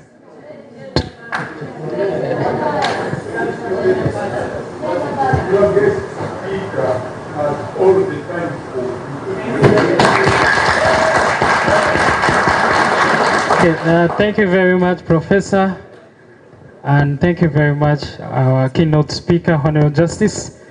So we have all the time now. I volunteer to move the microphone. Let's start from the other column as we come here.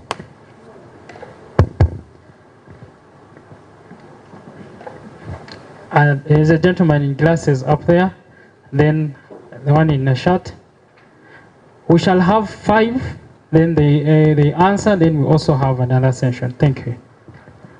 Thank you, Justice Simon Byabakama, for the brief talk you have given to us. The questions, I have more than one. I had many, but Council has already specified on one. I will start with all authority emanates from the people, who shall be given the authority to choose their leaders. Are we choosing our leaders? As the youth, are we involved in the choice of our leaders?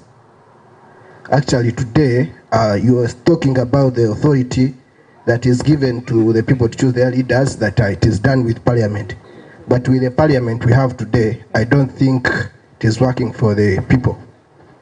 Because actually, we no longer have leaders in Uganda. We have, I think it is a profession now to go in Parliament. Because the level, when you're doing what we call business, you invest. And with the commercialization of politics today, MPs are investing. That means they are going to get profits in this Parliament. So they are no longer leaders. They are going for jobs in Parliament.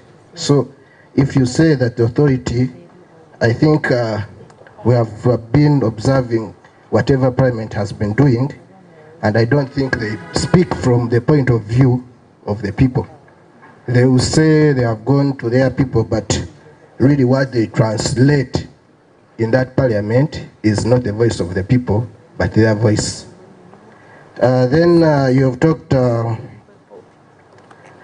people shall express their will and consent on who shall govern them and how they should be governed.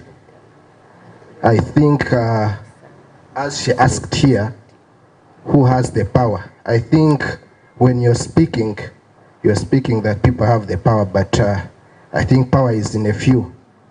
I think right now, Simon, if you are to speak, yes, what you say will be fine. Even us here, shall not. Even Professor might agree with you. So the power is with a few of you, but not with the people. And then you've talked of. When you talked about the Supreme Court in the 2001 petition by Bestia and the Electoral Commission, Uganda shall hold free and fair elections. I don't think Uganda has ever had fair and free elections. Except, I don't think, even when the current government went to war, it was not a fair, and I don't think Uganda has ever had any fair and fair. From what the Supreme Court ruled, a free, fair and election starts from the nomination. And from the nomination, I think, if I'm to remember, more than 100 people had picked forms for nomination. But I think right now we have how many candidates? Are they 8? And from the Supreme Court, it says the free and fair election starts from nomination.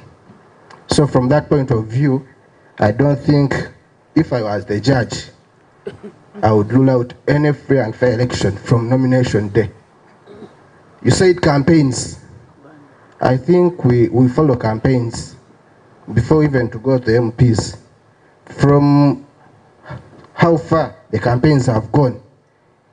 If I were you, Justice Simon Byabakama, I would have cancelled this election because the campaign trail is not free and fair.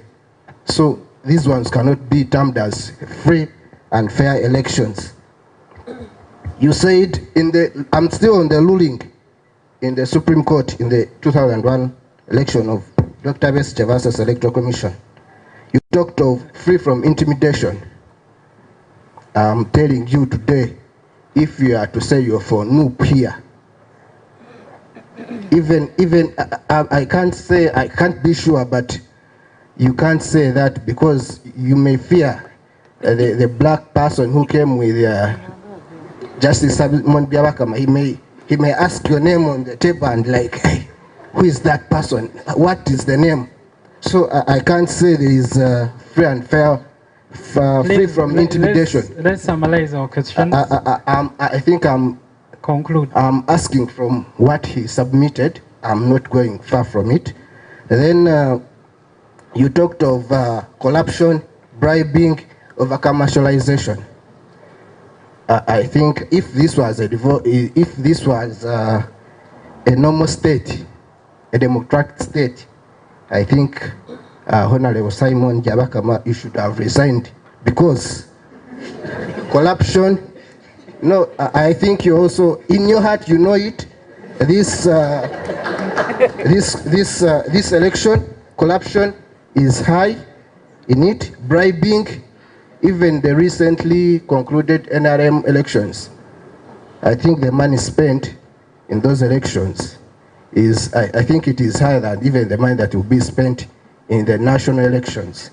So commercialization is, so I don't think when you say that 2026 elections is going to be free and fair elections, I said from the beginning, from the nomination day, according to the Supreme Court judgment, I don't think in your right senses you would say that the 2026 elections will be free and fair. Then you talked about our role as you. Okay, thank you Please, for that. we are I'll against ask time. again later on. Yeah, thank you. The next one, that lady in the blue coat and the gentleman in black. Please tell us your name and your question. Be specific, eh? Less than 2 minutes. Thank you so much. Once again, I'm called Businje Emily. I have only 3 questions and I'll be precise. The first question is when we are getting to the voters register, some of the students were still at campus and weren't registered back to their places of residence and they would like to vote from there. I would like to know, because it wasn't to the sensitization of some students who were at campus to go back home to register in the voters register. So how are you going to go back home and vote? Aren't we going against our right of voting? Another question is, Justice has talked about bribes. I don't think it is what is happening back in the village and in the field. Bribes has become something that is so much for everyone that even a candidate, by the time he's coming to do the campaign, the first thing he has to do is to first bring money to the people so that they can come and gather. So I don't know how the Electoral Commission is going to handle that so that we can take away bribes and give a chance for the people who would have the ability to lead but do not have the monetary support to the voters. Another question is, we have been studying and hearing our elders talking about you are the future leaders of tomorrow. We are already in our future. We don't have a chance to lead. The time I go back to my village to stand as an MP, trust me, I don't have even 1%. Because the other people who are leading will bring millions of money to the people and I will not have the money to give to them. That means that I don't have a chance to lead the people. So, Honorable Justice, I would like to know, what is the stand for us, the young people? Thank you so much. Okay, thank you. The gentleman in black. We finish the column. Please, let's be precise.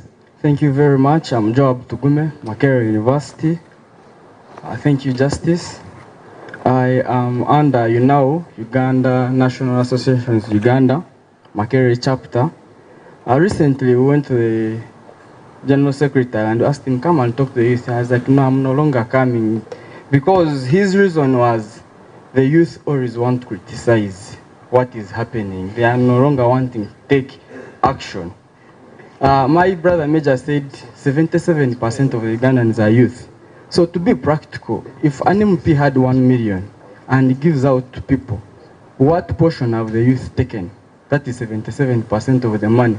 So it is us, the youth, that are really taking out the money and making the politicians invest a lot in the elections. If we stand out and refuse that money as youth, we are fighting commercialization of politics.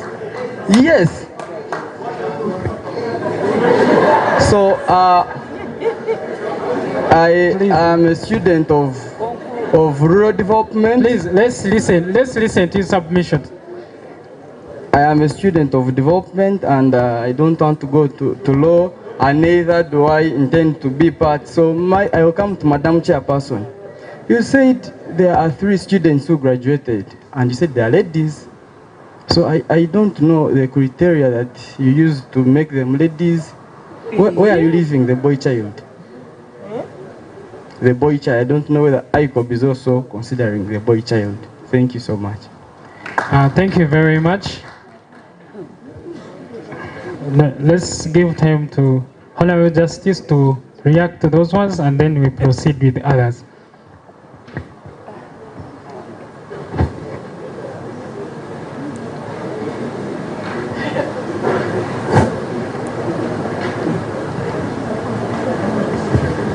Thank you.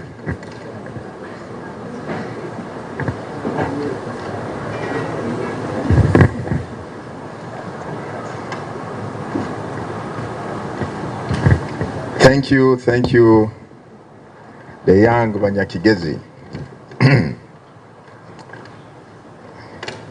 Mwagamba nkaba chiga. Blunt and straight. Take it or leave it. But hi Yvonne, I waited for you, I didn't see you on nomination day. I'm told the story at signature, sorry about that. I think someone wanted to disenfranchise you. Now, I think I respect and agree with Yvonne's anger. That is it. The question is, this anger that the youth have, how should it be utilized? I think that's the critical question.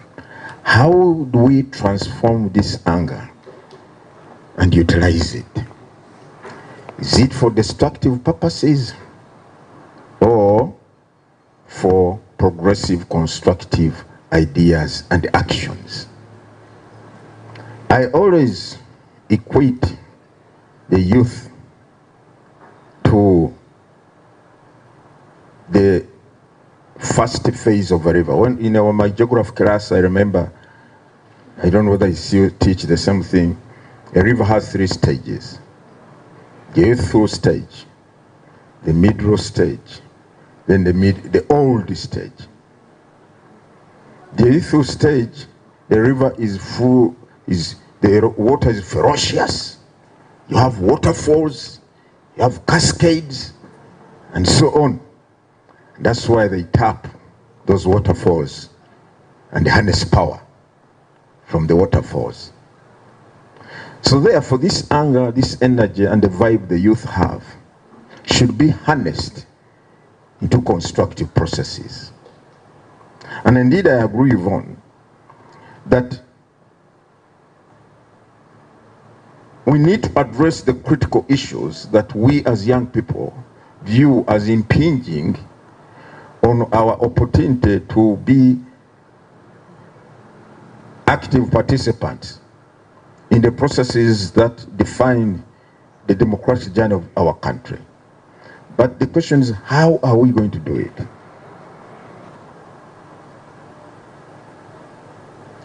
I Is it by daily demonstrations? We're expressing our disappointment, our disgust, our disapproval by going out on the streets, confronting security, banning anything in our way? No, that is not it. I think when the young people sit down as one critical voice and express their views and ideas, and they seek to hold those in leadership to account, the people in leadership will listen. But there is a saying that violence begets violence. When you want to pursue the violent path to express your views and your enchantment, then those in authority will not allow this to prevail, because you are going to destabilize the country. So coercive means will be applied to counter you. Have we tried, as Kigezi, as young people, to express our views in a civil manner of dialogue, discussion, and engagement? And those who have the decision-making authority have cast everything we have said under the carpet or under the table? My view, when I look at it, there's been a conscious effort to give the people, the young people of Uganda, a voice. That's why today, the government that came in 1986 made a deliberate, cautious effort to put in place leadership structures right from the ground by setting up LOC1 committees, by making the people sit in their respective village committees, deliberate on matters that concern them, and express whatever is of concern through the established channels. The young people are represented at every leadership structure, right from the village to the parish, to the sub-county, to the district, to the national level. But how are we utilizing these structures? I've told you, the young people form what we call part of the special interest groups in our electoral cycle or calendar. They hold their own elections to elect their own leaders, right from the village up to the national level, to parliament. They have those structures. So you cannot tell me that the young people have been denied an opportunity. They have been denied a voice. No. Some of the young people we see now, either in a cabinet, or some of the people we see in cabinet or parliament, they started off through these structures, youthful structures. They get elected into parliament. They end up in cabinet, and so on and so forth. So in my own view, therefore, as a lawyer, I can say there is ample or sufficient evidence to demonstrate that an effort has been made by the powers that be to give the youth a voice, to give them an opportunity to present themselves for leadership. The question we should interrogate ourselves as young people: how have we utilized these opportunities? As someone said, the young people we elect, you have, how many positions you have in parliament? Young people, aren't they 5? Ask. Since this process started, what have the people who have sent to parliament advanced as the cause for young people? Interrogate. Ask yourselves. Now, where peaceful elections happen in Uganda, and I think this one is connected with the question my brother up there asked. There are no peaceful elections in Uganda. The concept of a free and fair election as defined by the Supreme Court. The Supreme Court did not say free and fair elections start with the activity of nominations. Incidentally, since I've been given the time, The whole electoral cycle starts from the ground, with the electoral commission going to talk to the people to find out, since 2021, has there been a new village, a new parish, a new sub-county created in your area? Because according to our law, the elective positions for the secret ballot start at councillor level. A councillor representing this sub-county, a sub-county which is comprised of parishes. So every sub-county must have a youth councillor, a male councillor, a female councillor, and so on and so forth. By the way, let me tell you, ladies and gentlemen, when you look at the Ugandan democratic electoral processes, we are the most democratic because we have given every, let me tell you, we have given every category of individuals an opportunity to be represented. Persons with disabilities, they have their own representation. Even in the village committee, parish committee, persons with disabilities are represented. Sub-county, district, national parliament. Older persons, they have their own slots also at village and so on. The youth, you do. Even workers. We have been hearing now petitions, as Julia said. Hundreds. We left tonight, we left at 11 p.m. the boardroom. Listen to petitions, those who got nominated, those who are denied the opportunity to get nominated, and they think they should have been nominated. They petition the commission. Please allow me on the ballot paper. Your returning officer refused to nominate me for wrong reasons. And we sit as a court. The law says we sit as a quasi judicial body to listen to this. They have been coming with lawyers, senior lawyers, to argue their cases. All manner of people, not only parliament or district chairpersons, councillors. The other day, we had some older women, not very old, but ordinary, what we call peasant women, not in a derogatory manner, peasant women from Kwen. Many of us have never been there even. They came, 4 of them. One was challenging the candidature of the other for councillor to the district. Councillor. Grounds, reasons, this one already has a job. The law says before you get, you seek nomination for leadership, you must have resigned from your job. This one is on a school board. She's earning some money already. Why does she want also to go for this of a councillor? That should be for me. Look at my hands. I only dig. She wants to have 2 jobs. One of school board, one of councillor? No. She should have resigned. That's how animated people are about whether it is for real leadership reasons or, as my brother said, for something else, I don't know. But the point I'm making is this. This country, the system we have now, has given every group of individuals an opportunity to be represented at leadership level. But we should ask these groups,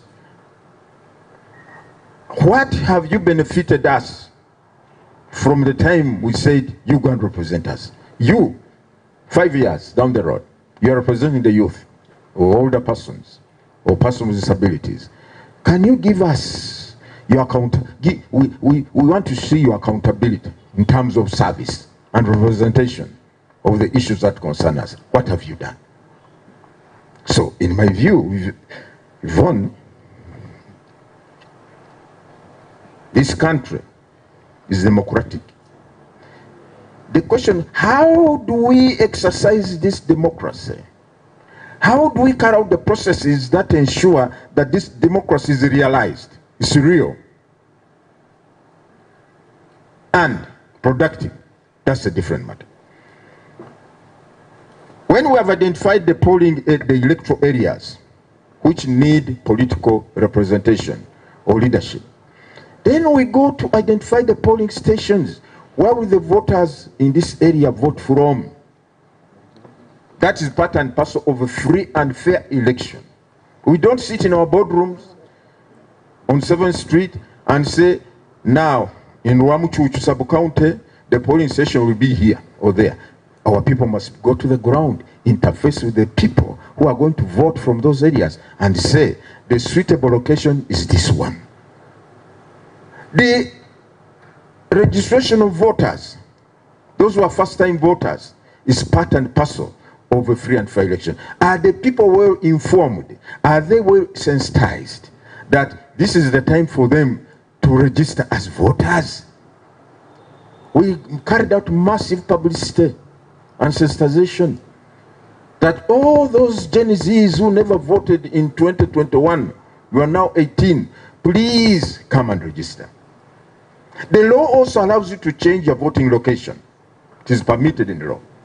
If you vote, in 21, you voted from Kampala. In 26, you want to vote from your home district, in Kigezi sub-region. You are at liberty to transfer your voting location, provided where you want to vote from now as your new polling station is within the parish of your residence or origin. The fact that I'm a Munyoro does not mean I can go to any polling station in Bunyoro and say, since I'm a Munyoro, I want to vote from here. No. Are you resident in this parish? Or do you originate from this parish? That is the criteria. We gave that opportunity. That is also another tenet of a free and fair election. So therefore, and we have said, the main reason I brought out this description or interpretation of free and fair election by the Supreme Court is to point out the various tenets that constitute a free and fair election, where and to identify who are the actors. When we talk of campaigns, who are the actors for campaigns? When we talk of nominations, who are the actors for nominations? When we talk of no bribery or use of money to influence voters, who are the actors who perpetuate bribery? When we talk of no violence and intimidation, who is responsible for creating an environment of intimidation? People tend to focus on security. But do you know even we non-armed people intimidate others? Do you know that? When you use language threatening people, we know you like this person, you shall see. We are going to see. After the elections, you will see. The other day, someone told me she has a saloon somewhere where she's employing Bambi, these foreigners who are seeking refuge in Uganda. Say the foreigners have started expressing fear. Why? That some people have told them, you people, when this election is over, you will see, you will see, you will see. That is intimidation. When you go and start mobilizing people,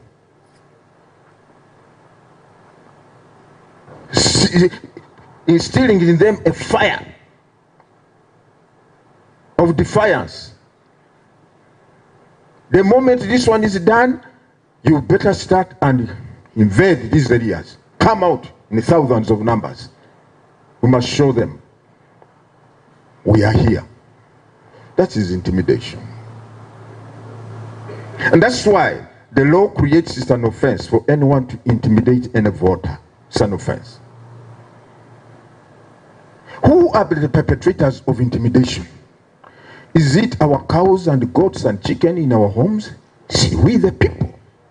So that's why we say, if Ugandans want a free and fair election, peaceful, devoid of corruption, devoid of violence, devoid of intimidation, let every player, every actor who has a role to play, act within the law, period. And we shall have a very peaceful elections.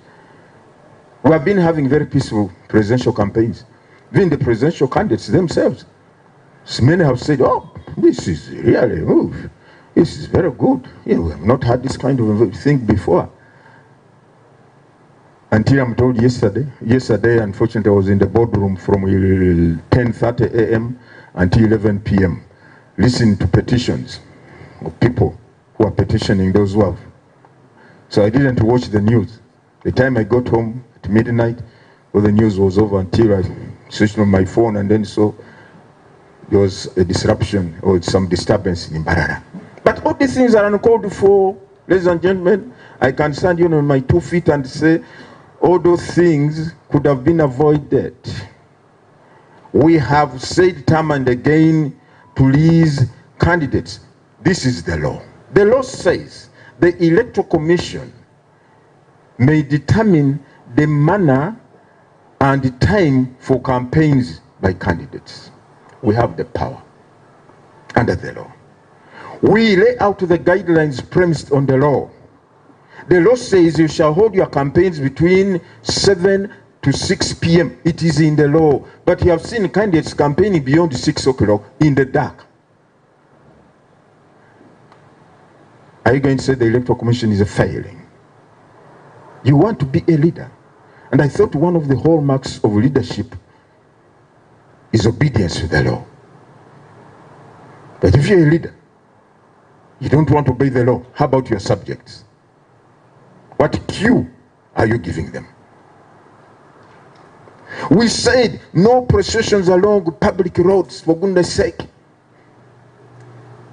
We have cautioned many. We have held 2 meetings with the security people and the agents of presidential candidates to review and assess how the process is going on. And we have pointed out, said, please, look at this one. Look at this one. This is contrary to the law. Avoid it. You don't have to go waving to all the banana trees and plantations because you're a presidential candidate. You go to the designated venue and address the people. Find them there. The police, I've been in constant touch with the police. Say, Chairman, look at this. Let me engage. We don't want to create a trajectory which puts our country in bad image, that we are not able to have peaceful elections. Been engaging with the presidential candidates through their agents. Say, please tell your candidate when he did this, it was wrong. It was against the law. We have been engaging dialogue. But either some people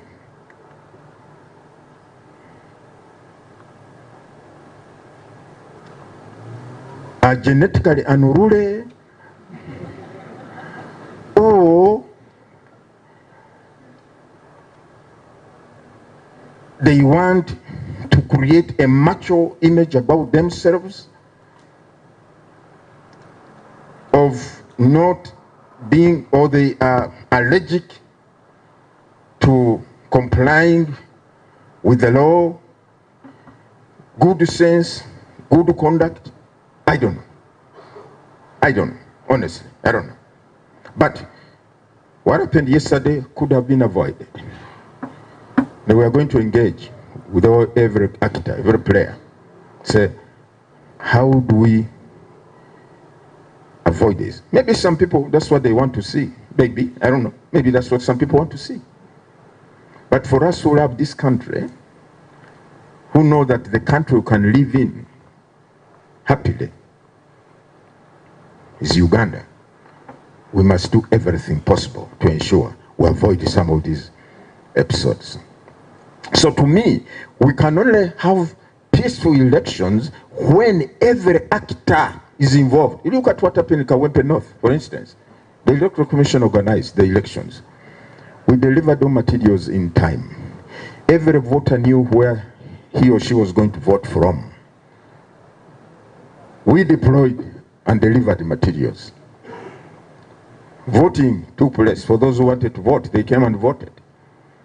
But towards the end, when counting had started, some people, so ill-mannered people, came and invaded some polling stations and destroyed the results and everything. So the results from these polling stations could not be submitted to the tally center because they were not there. The Electoral Commission went ahead and declared the results from the polling stations which results could be availed. Someone went to court and said the 16 polling stations, 14 or 16, where results were not declared, showed that the Electoral Commission did not conduct the election in accordance with the law. Why? Because the results of these polling stations were not declared. So it failed in its duty. Banang. So the court agreed with her. Said we cancel the election. Repeated. Who was responsible? If it had not happened, maybe the court would not have annulled. What value did it add to that electoral process? What value? Nothing. If anything, it is sought to devalue the process. So, young people, I want to encourage you, we can have peaceful elections in our country, provided you play an intentional role of ensuring there is peace. You can have. Yes, I share your anger, Yvonne. How can we have a democracy that is on auction? Billions and millions of shillings being spent in an election. That's democracy on auction, period. How can we have that? The young people who do not have access to such billions, what is their fate in the electoral process as candidates, as leaders? That's why we must say no. When we stand out and speak against, that's why I say, if you identify somebody doing it, please let us initiate the legal process. It is an offense under the laws to bribe a voter. It's an offense. Irrespective of how much money you give, whether it is 1,000 shillings, 2,000 shillings, it's an offense. And if that person is convicted, the penalty is either 3 years imprisonment or a fine of 1.4 million shillings. Really, I would love to see someone who gives out 2,000 shillings to a voter being arrested and charged and prosecuted, convicted and fined for 1.4 million. You gave out 2 million, you are fined 1.4 million. That will be deterrence. But for as long as we don't create deterrence, these things even now, they produce grandchildren and great-grandchildren. Whereas people used to use 200 million, now it has 500, 1 billion. No deterrence, no deterrence. You can start the process of deterrence and kick out corruption from our elections. We are not saying young people are violent. And this is not what I meant. In fact, I said, young people are victims of manipulation. Young people have dreams. They have dreams. They have visions. But because of the current environment they are in, the circumstances they are in, some people want to exploit those circumstances, the negative circumstances the young people are in, and say, because you are like this, you can do this. That's wrong. They are not violent. We have all been young people. Nobody was born an elder. Dr. Rugunda was not born as he is, or professor. No, even me. We pass through these processes.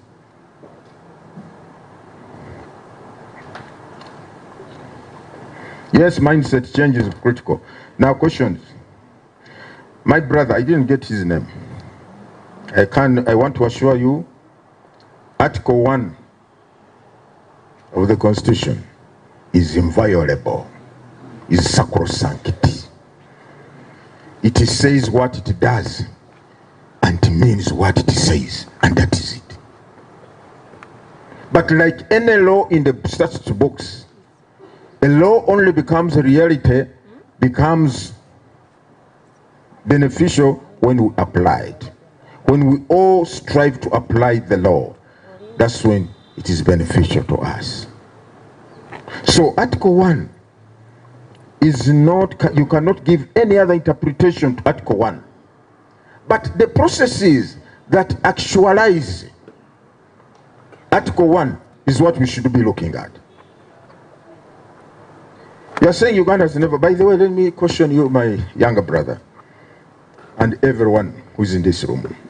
A free and fair election is not synonymous with a perfect election. Those are two distinct things. A A free and fair election does not mean a perfect election. There is no such a thing as a perfect election in the world. It's not there. Which country? Tell me.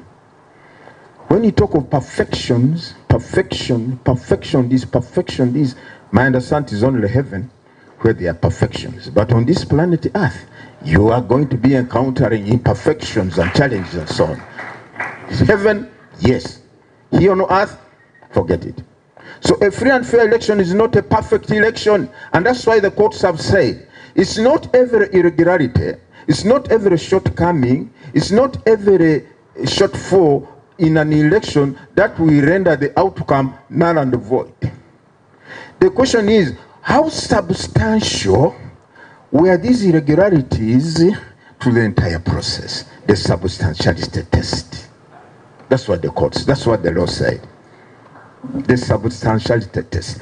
If you are going to say, for every wrong, every omission, every irregularity, the election is null and void, you will never have an election in any part of the world. The other day, even the famous America, I think Trump was complaining, they stole my election, they stole my election. When the people went and invaded, invaded what? Their parliament, what do we call it?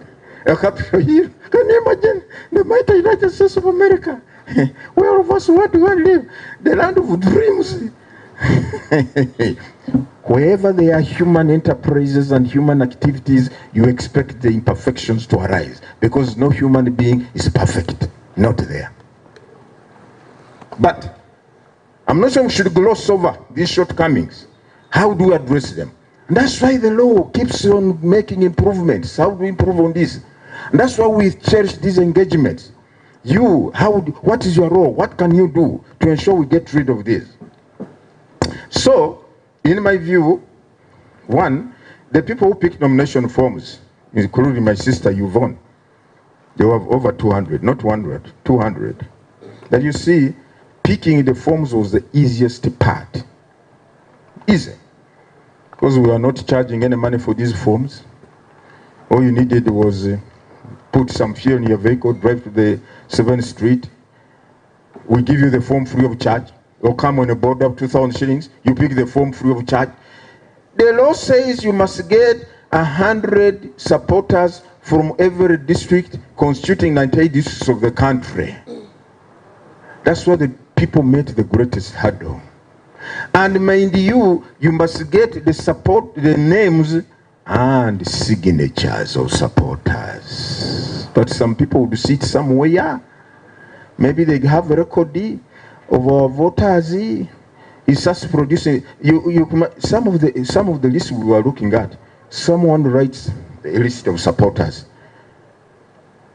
Akugizibwe, Amanyire, Ainabiona, Ankunda, in alphabetical order. You want to tell me in the area you went, you only got supporters whose names are following one another in alphabetical order?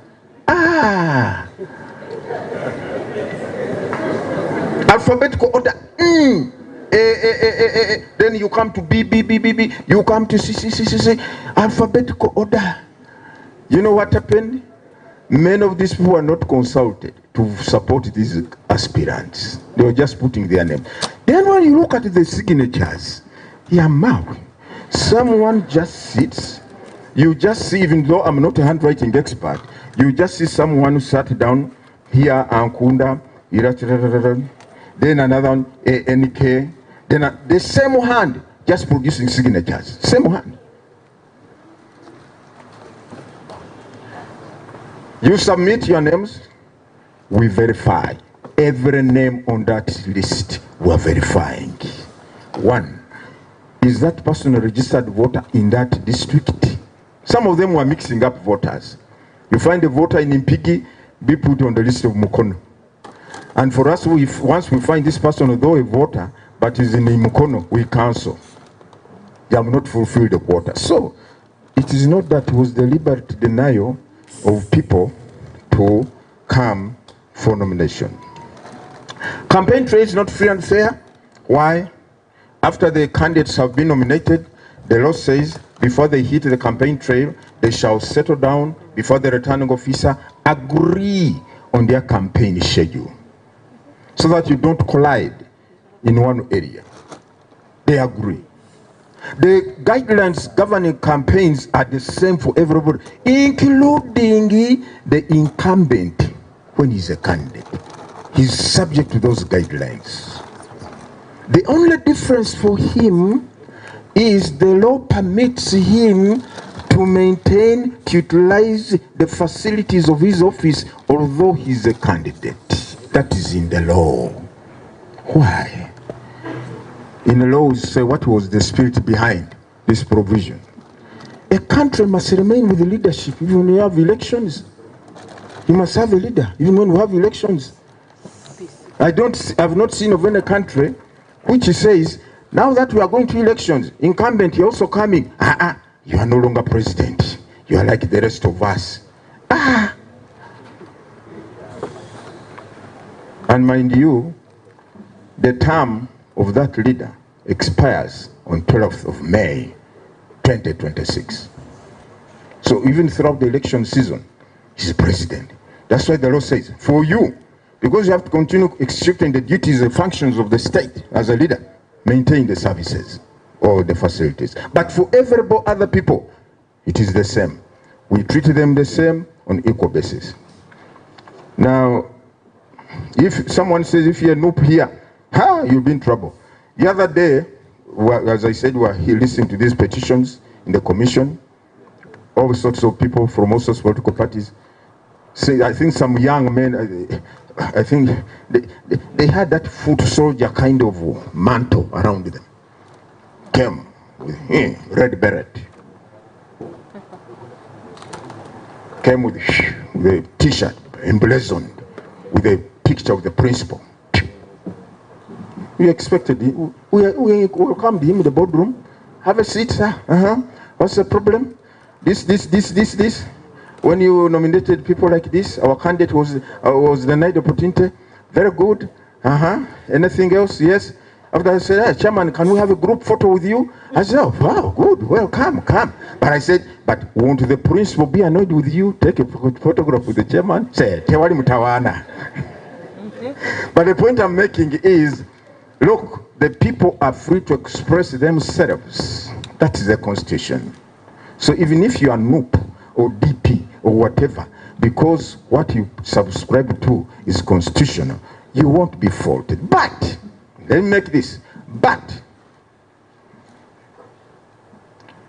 the fact that you subscribe this party or the other one does not give you a free license to break or to act outside the law. If you act contrary to the law enforcement is obliged to deal with you and put you to order. That is a given. The fact that I am a candidate does not place me above the law. I'm below the law. I'm under the law. Therefore, even when you are so hot, your blood is so hottened about your party, you don't want to see anybody standing in the face of your party. You don't. Please abide by the law. Period. So, brother, if you have our red beret, you're free to.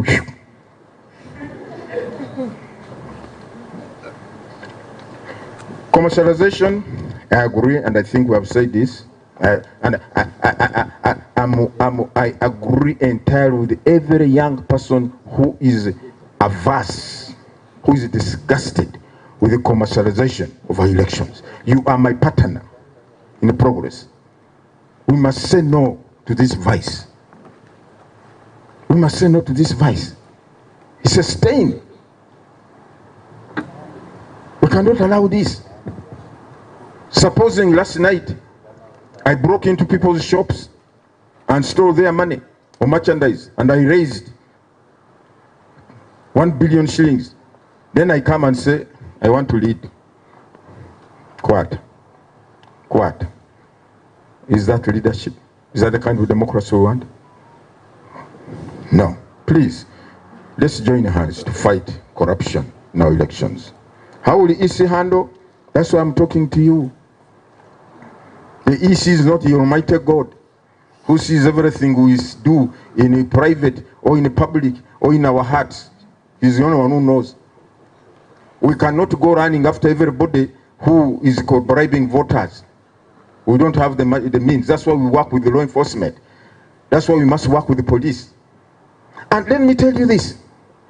Anyone who thinks that we can run elections in this country without the role of security, you're a dead dreamer. Why? Because of the way we are handling our elections. I asked the stakeholders the other day, forgotten where, said, I have heard, by the way, do you know some people have already sold off their houses? I think you have heard. Yvonne, I hope you didn't sell your house to put in elections. You sold. Chitalo. But people sell off their properties in Kololo, Nintina, where? And they sink the money where? Now, let's be objective. Let's be real. I sell my property in Kololo. I sink 1 billion shillings in an election. You expect me to lose it, or to desire to lose it, or to expect to lose it, or to want to lose it? When I've sunk in 1 billion, you think I will lose it?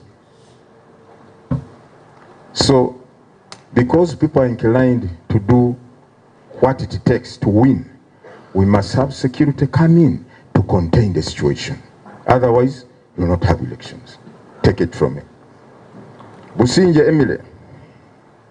Students not being registered, but the law don't you have polling stations that say, I don't know whether you're at Makerere or UCU, do we have polling stations in universities? Are they there? We do. At least I know Makerere has polling stations. And we said, for instance, if you know in 2026, you're a continuing student, you won't have completed your course. And 15th, maybe we'll find you when you have just resumed or something. That is your place of residence. You register to vote from the place of residence. So if you are in Rumumba Hall or whichever hostel, you register at the nearest polling station to that hostel. So students were given an opportunity to register. Those who wanted to register to vote from their villages, who know in January they will be at home, after Christmas will be at home, you're going to apply to register from your place of origin or residence of your parents. But at least everybody was given an opportunity to register as a voter. So, youth leaders, you are saying you don't have a chance to lead. Who says that? Who says you don't have a chance to lead? When the opportunities are there. But are you positioning yourself strategically? Are you strategic in your quest for leadership? Or are you just branding yourself like a Samsung? The fact that you are youth does not mean that people just say, you are youth, come and take up this. You must distinguish yourself with distinction. You must show the credentials. You must be strategic. You must be focused. You must show positivity. You must show leadership. Start from the lowest ranks and then you climb up. So I don't subscribe to the notion, Emily, that the young people are not given a chance to lead. No, that is not true. It is the young people making people spend money on. I don't know, but I don't know where Tugume you got that from. But I think some candidates have told me when we talk to them, we say, Chairman, you don't know what you're talking about. When you go to address a rally, as the first people listen to you for 5 minutes. After that, they start signaling, we are thirsty. We want something to drink. If you don't give money, your opponent will give money. Then you're finished. So what do you want us to do? The other day, by the way, you know, we said no more fundraisings in the churches, in the mosques, in the communities. Now, campaign season. No fundraising. Some of these aspirants came and whispered to me, Chairman, watu yamba. Echo ni chitukorera. Ako katukole mana tubade tufa. Netu tusobola kubyogerako. But can you give out more of those messages against using money? Against using money. They also suffer in silence, but they cannot come out. You come out, tell people, they will say, okay, for you think you are going to speak to us only. Okay, we wait. That's why the law said, if you look at that law, it's not only the giver who is liable for prosecution, but even the receiver. The giver of the bribe and the receiver have the same offense called bribery. So for me, I'm very positive that one, we can have and we hold free and fair elections in the context of the input of every actor, every player. We can have peaceful elections. We don't need to douse about paper in the blood of Ugandans in order for us to say our elections were very good. So many people died and so many people's limbs were broken. We don't need that. So, as a commission, we are determined to ensure, working with every Ugandan at every level, we have peaceful, free, and fair elections. What you put in is what you get out. Any other round of questions? Or they are over? Thank you very much. Thank you.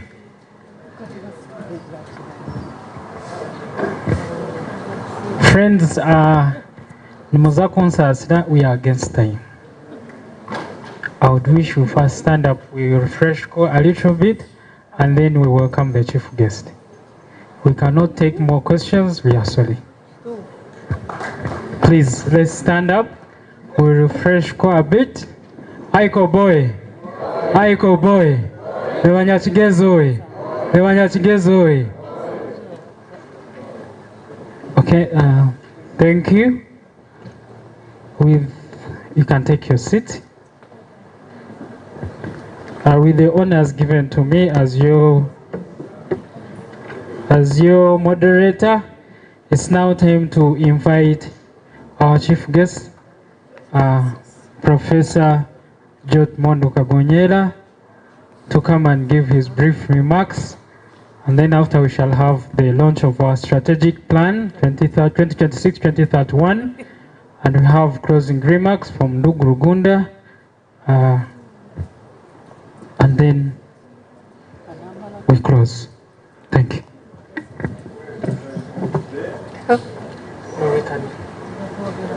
You can use it.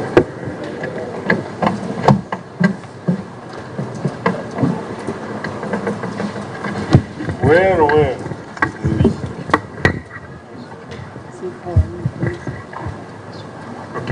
Thank you very much. Our guest speaker, Justice Byabakama, Right Honorable Ruhakana Rugunda, the leadership of ICOB, youth members of ICOB,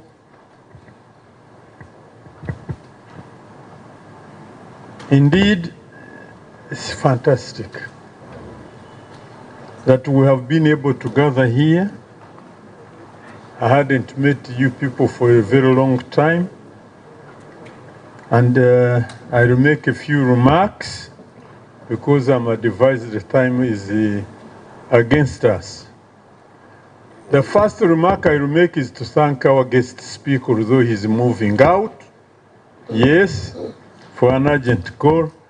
I think really he has acquitted himself. So I want us to clap for him. Because more often than not, people don't speak their mind. But he spoke his mind, and that's why many of you got provoked, which I totally agree with. I agree with those who got provoked, and that's how it should be. You have brains. Yes, you don't just take in. You take in, you process, and discharge. So we thank him very much for having found the time to be with us. I want to thank the organizers of this meeting, especially Dr. Andrew, who was on me hard to make sure that I come and attend this function. But I'm extremely happy that I eventually agreed with you to come. And you know, the guest speaker said you people spoke bluntly as a Wachiga. I want you to know that I am a Muchiga 311. Yes, both in character and behavior, and even the way I speak. So I had refused to come. Why? Because I had a very lousy experience with some of you in Kabale several years ago. And I don't take nonsense. But I'm extremely happy. I've never seen such a disciplined organization. So I congratulate you very, very much. Really, I'm grateful. It is important that you belong to organizations. Because if you are not organized, as individuals, you can never achieve anything. So I implore you to continue to belong to this organization, however even imperfect it may be. But when you are working together, you exchange ideas, you exchange views, you can get what you want achieved, realized. So it is important to belong to organizations like this one. Of course, as young people, your immediate interests is to address those issues that affect you. Indeed, many of you are going to be graduates very soon. You'll probably be frustrated by finding no jobs. Unemployment is a worldwide problem. It's not peculiar to Uganda alone. There are very few countries in the world where there is no unemployment. So it's an issue that must be handled by those in power, but it's not an easy one.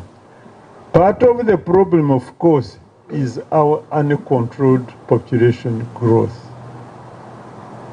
Most countries which have achieved reasonable employment for everybody are countries which have controlled their population. In fact, countries like Sweden, which some of you envy, actually their population, instead of growing, is going what? Down. And that's why they are able to find employment for everybody. For as long, and unfortunately, among us in this country, in Africa in general, it's only our parents who are incapable of even sending their children to the lowest class that produce a lot of children. I'm sure all of you, when you graduate, none of you will ever have as many as 10 children. How many of you, especially the lady, the men, how many of you men will have more than 10 children when you put up your hand? But you go to the villages, your villages, you'll find people who have got 12 children and above. So I think the issue of population control is an important issue to look at. You people should mind about education. I tell you, there is nothing more important in this world than knowledge. You have to have knowledge. And since you have had the opportunity to go to school, I implore you to not only to know your families, know the district you come from, know the region you come from, know the area we come from, East Africa, even know the world. The guest speaker referred to the United States when he was talking about imperfect electoral processes. If electoral processes were perfect, there is no way the United States would have elected Trump. No way.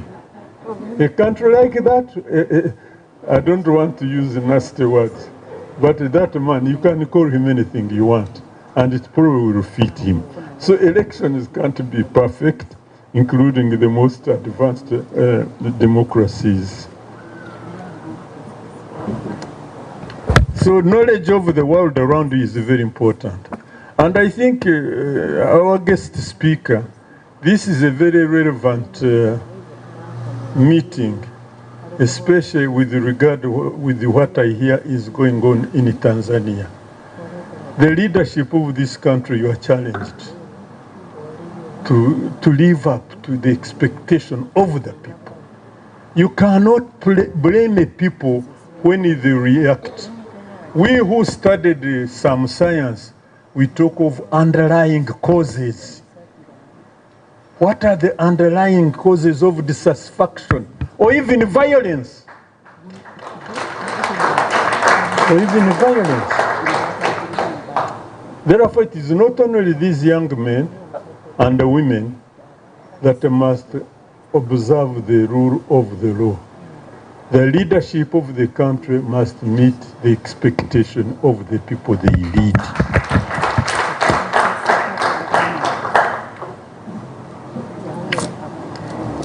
Our guest speaker, Honorable Hakano Rugunda, ladies and gentlemen, personally, I often wonder whether democracy, the way it is known in the West, is the most suited system for us.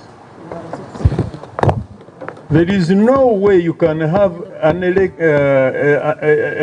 person who is going to participate in an election and he's a cattle rustler in Karamoja. And he has the same vote as you. In my village where I was born, those of you who come from Nyarushanje, Kabuga up in the hills, the last time, sir, I was in an election, they all voted for me. But before voting, they all sat and said before they drank some tonto, they were not going to vote. Yes, they were going to vote, but they said, we just want to vote. They wanted tonto first. I won't declare what happened. But you can imagine for yourselves. Now, sir, again, ladies and gentlemen, this thing called money, is nothing you're going to do about it. I can assure you.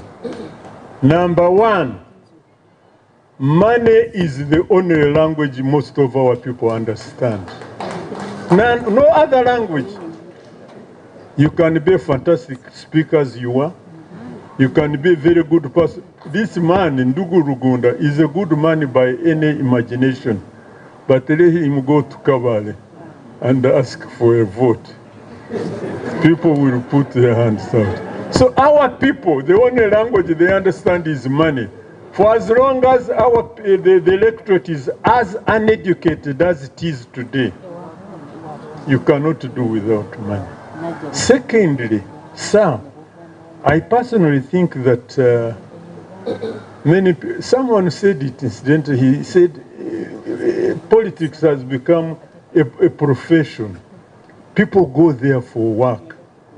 Simple. In the United States, the president of America earns 1/10 of what the president of General Motors earns. 1/10. The president of General Motors will earn more than $2 million a month.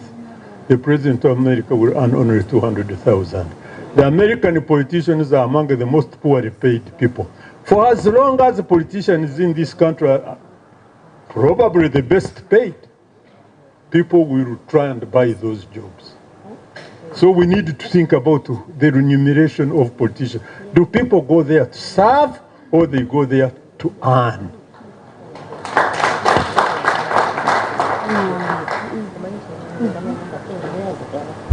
So, sir, I always wonder whether democracy is the way we should be, as known in the West.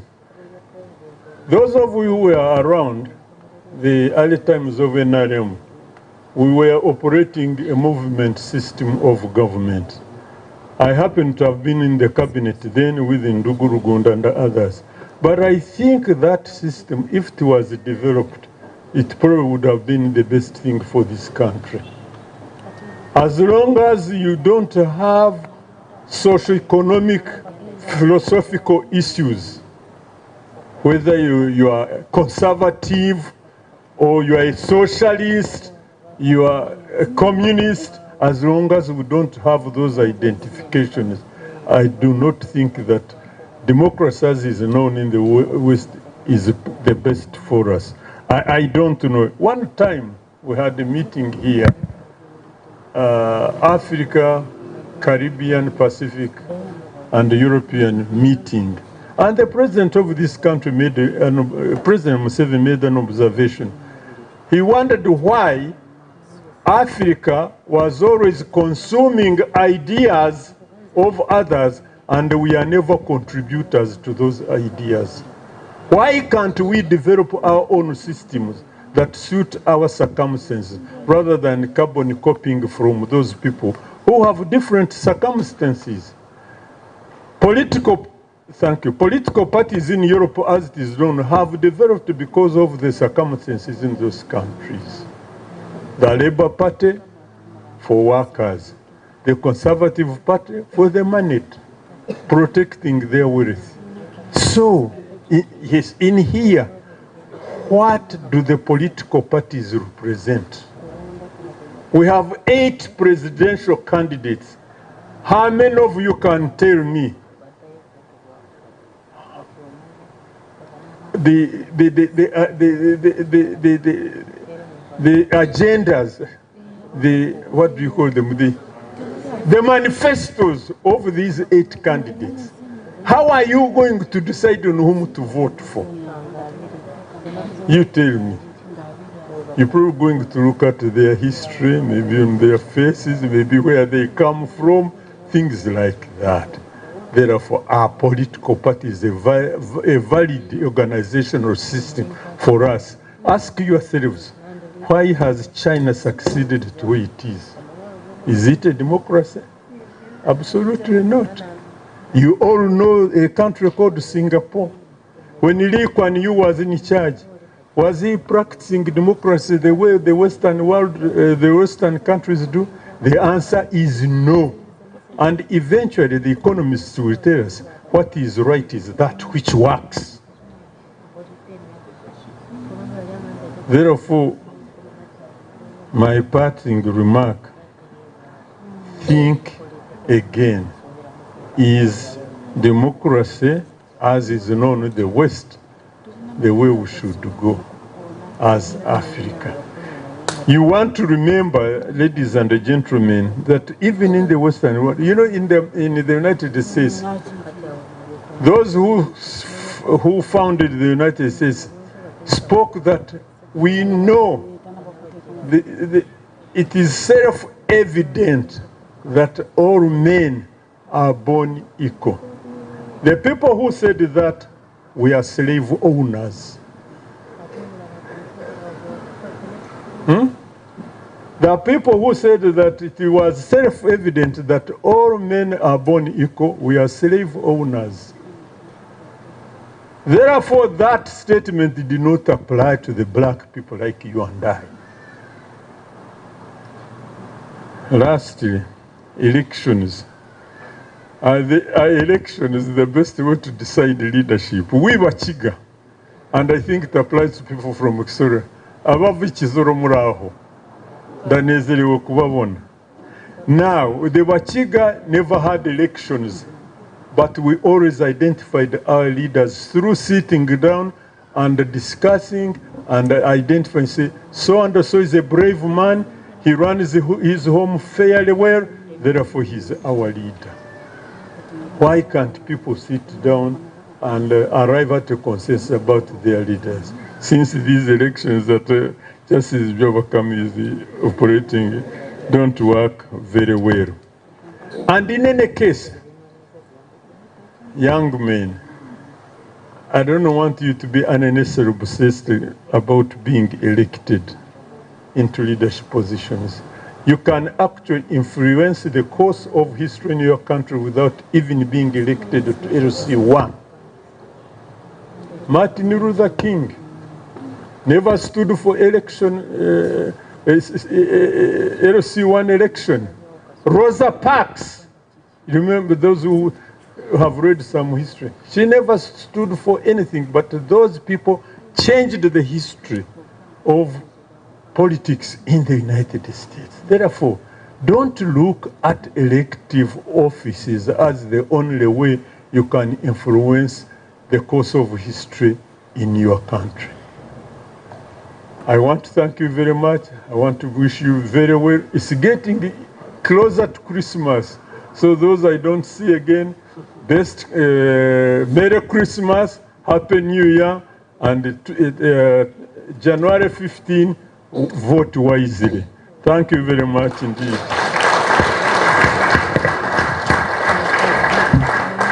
Thank you very much, our chief guest, Professor Chancellor Emeritus, George Mondo Kagonyera.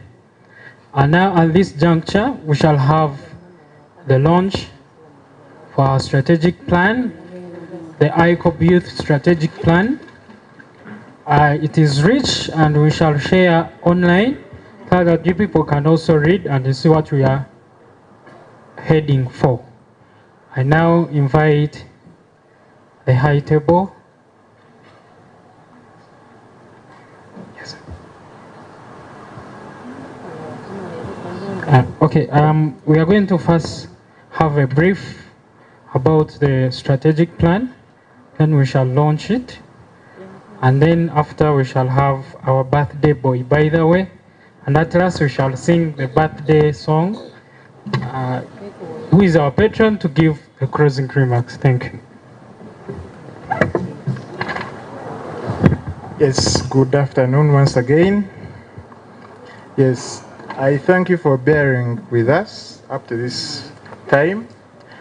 I'm here to briefly talk about the strategic plan, which ICOB Youth Chapter developed starting from the last year. The vision of a strategic plan for the youth in Kigezi, it began through a consultative meeting that was hosted by the Right Honorable Dr. Hakana Rugunda in November last year, in which the district youth leaders and some other student leaders who were around at that particular time resolved that we need a strategic plan to guide interventions related to youth programs in the region. The 2026-2031 strategic plan was developed in consultation with the leaders, the youth leaders at the district level, the youth leaders at the university level, the ICOB Uganda chapter board and executive, and we shall soon be sharing the final copy for all of you to see. We developed 4 strategic objectives. The first one is to build capacity for the ICOB Uganda chapter through recruitment of new members and also enhancing partnerships with other organizations. The second objective is to act as a platform for advocacy, for increased youth participation in decision-making processes. The third is to lobby and advocate for increased resource mobilization for youth programs for the youth, including ventures like the parish development model. And the last is to equip the youth with skills to address unemployment. So at this particular point, I'll invite Dr. Mbisigwe Prosper and Niwari and Christine to join us, and then we shall invite the chief guest and the members of the high table to launch the strategic plan.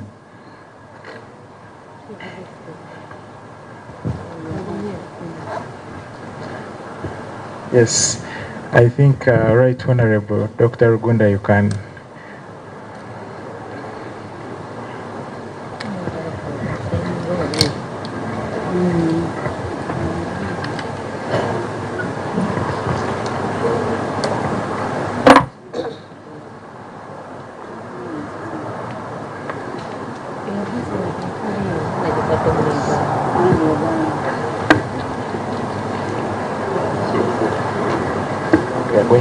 We are going to sign on the dummy. This is the cover of the strategic plan for the youth. As I had earlier outlined, there are 4 strategic objectives. One to address unemployment, another for increased advocacy for youth participation in positions of decision making. Another will be on increased recruitment of members within the ICOB Uganda chapter. We have an ambitious goal to increase this youth chapter to around 5,000 by 2031. And we hope to have breakout sessions in workshops to have ideas on how we can achieve these goals. Yes, thank you very much. So I think the first will be. It's our great pleasure to launch the youth strategic plan. Thank you. Obugalo, obugalo.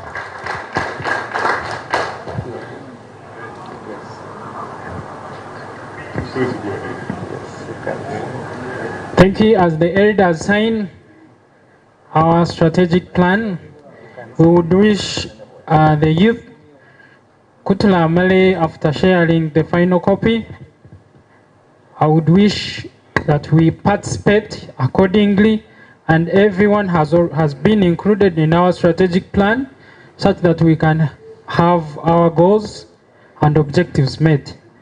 We thank Honorable Justice Simon to also be among the team to sign the strategy.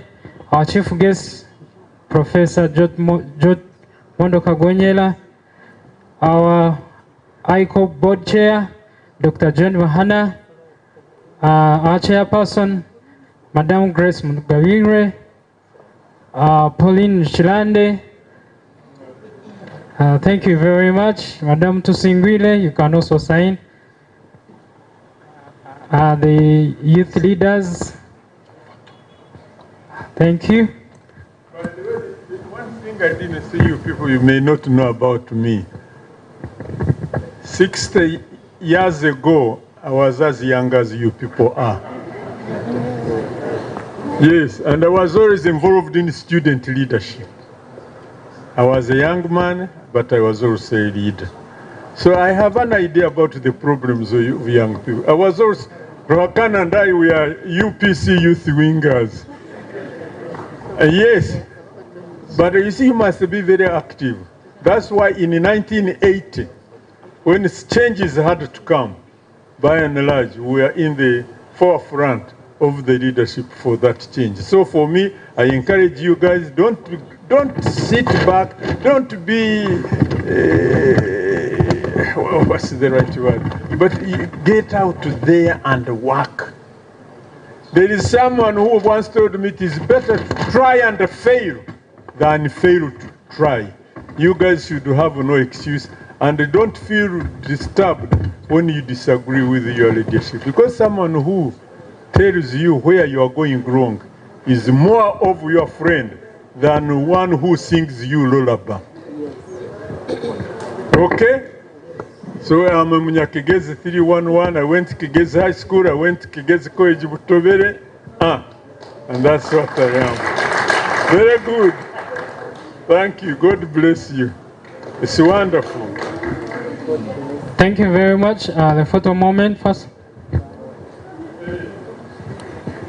The good president, you can also join them.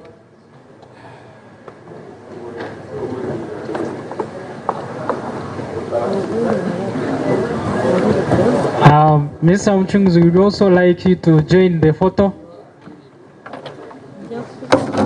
Someone can take a photo, you also join.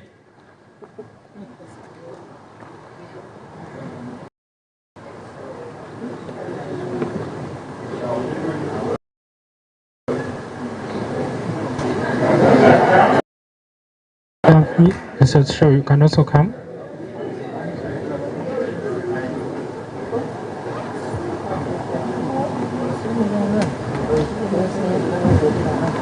Okay. Thank you. We can take our seats. We can take our seats for the final remarks.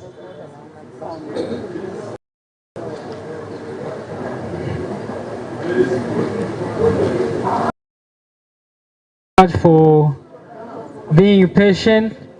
We are coming to our last program, and please, I would wish that you'd listen and we finish. I want to take this great honor to welcome Right Honorable Emeritus Ndugu Rugunda to come and give us the final remarks. He's the birthday boy. Although we are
of determining the destiny of our country, because the elections that Byabakama is organizing in January, you, the young people of Uganda, are the majority of the voters. So you have no choice but to give Uganda a good government and to give Uganda good leaders.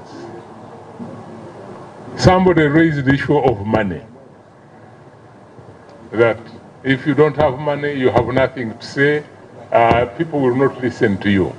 Do you agree or you don't? We agree. I have a different view. It depends on the message you have and whether it reaches and permeates in the society. If you are able to do so, you will win over the majority of the supporters. Let's take the example of New York, where our son Mamdan was really a non-entity, but his message was able to penetrate to the New York voters, and he overwhelmed people who were supported by billionaires.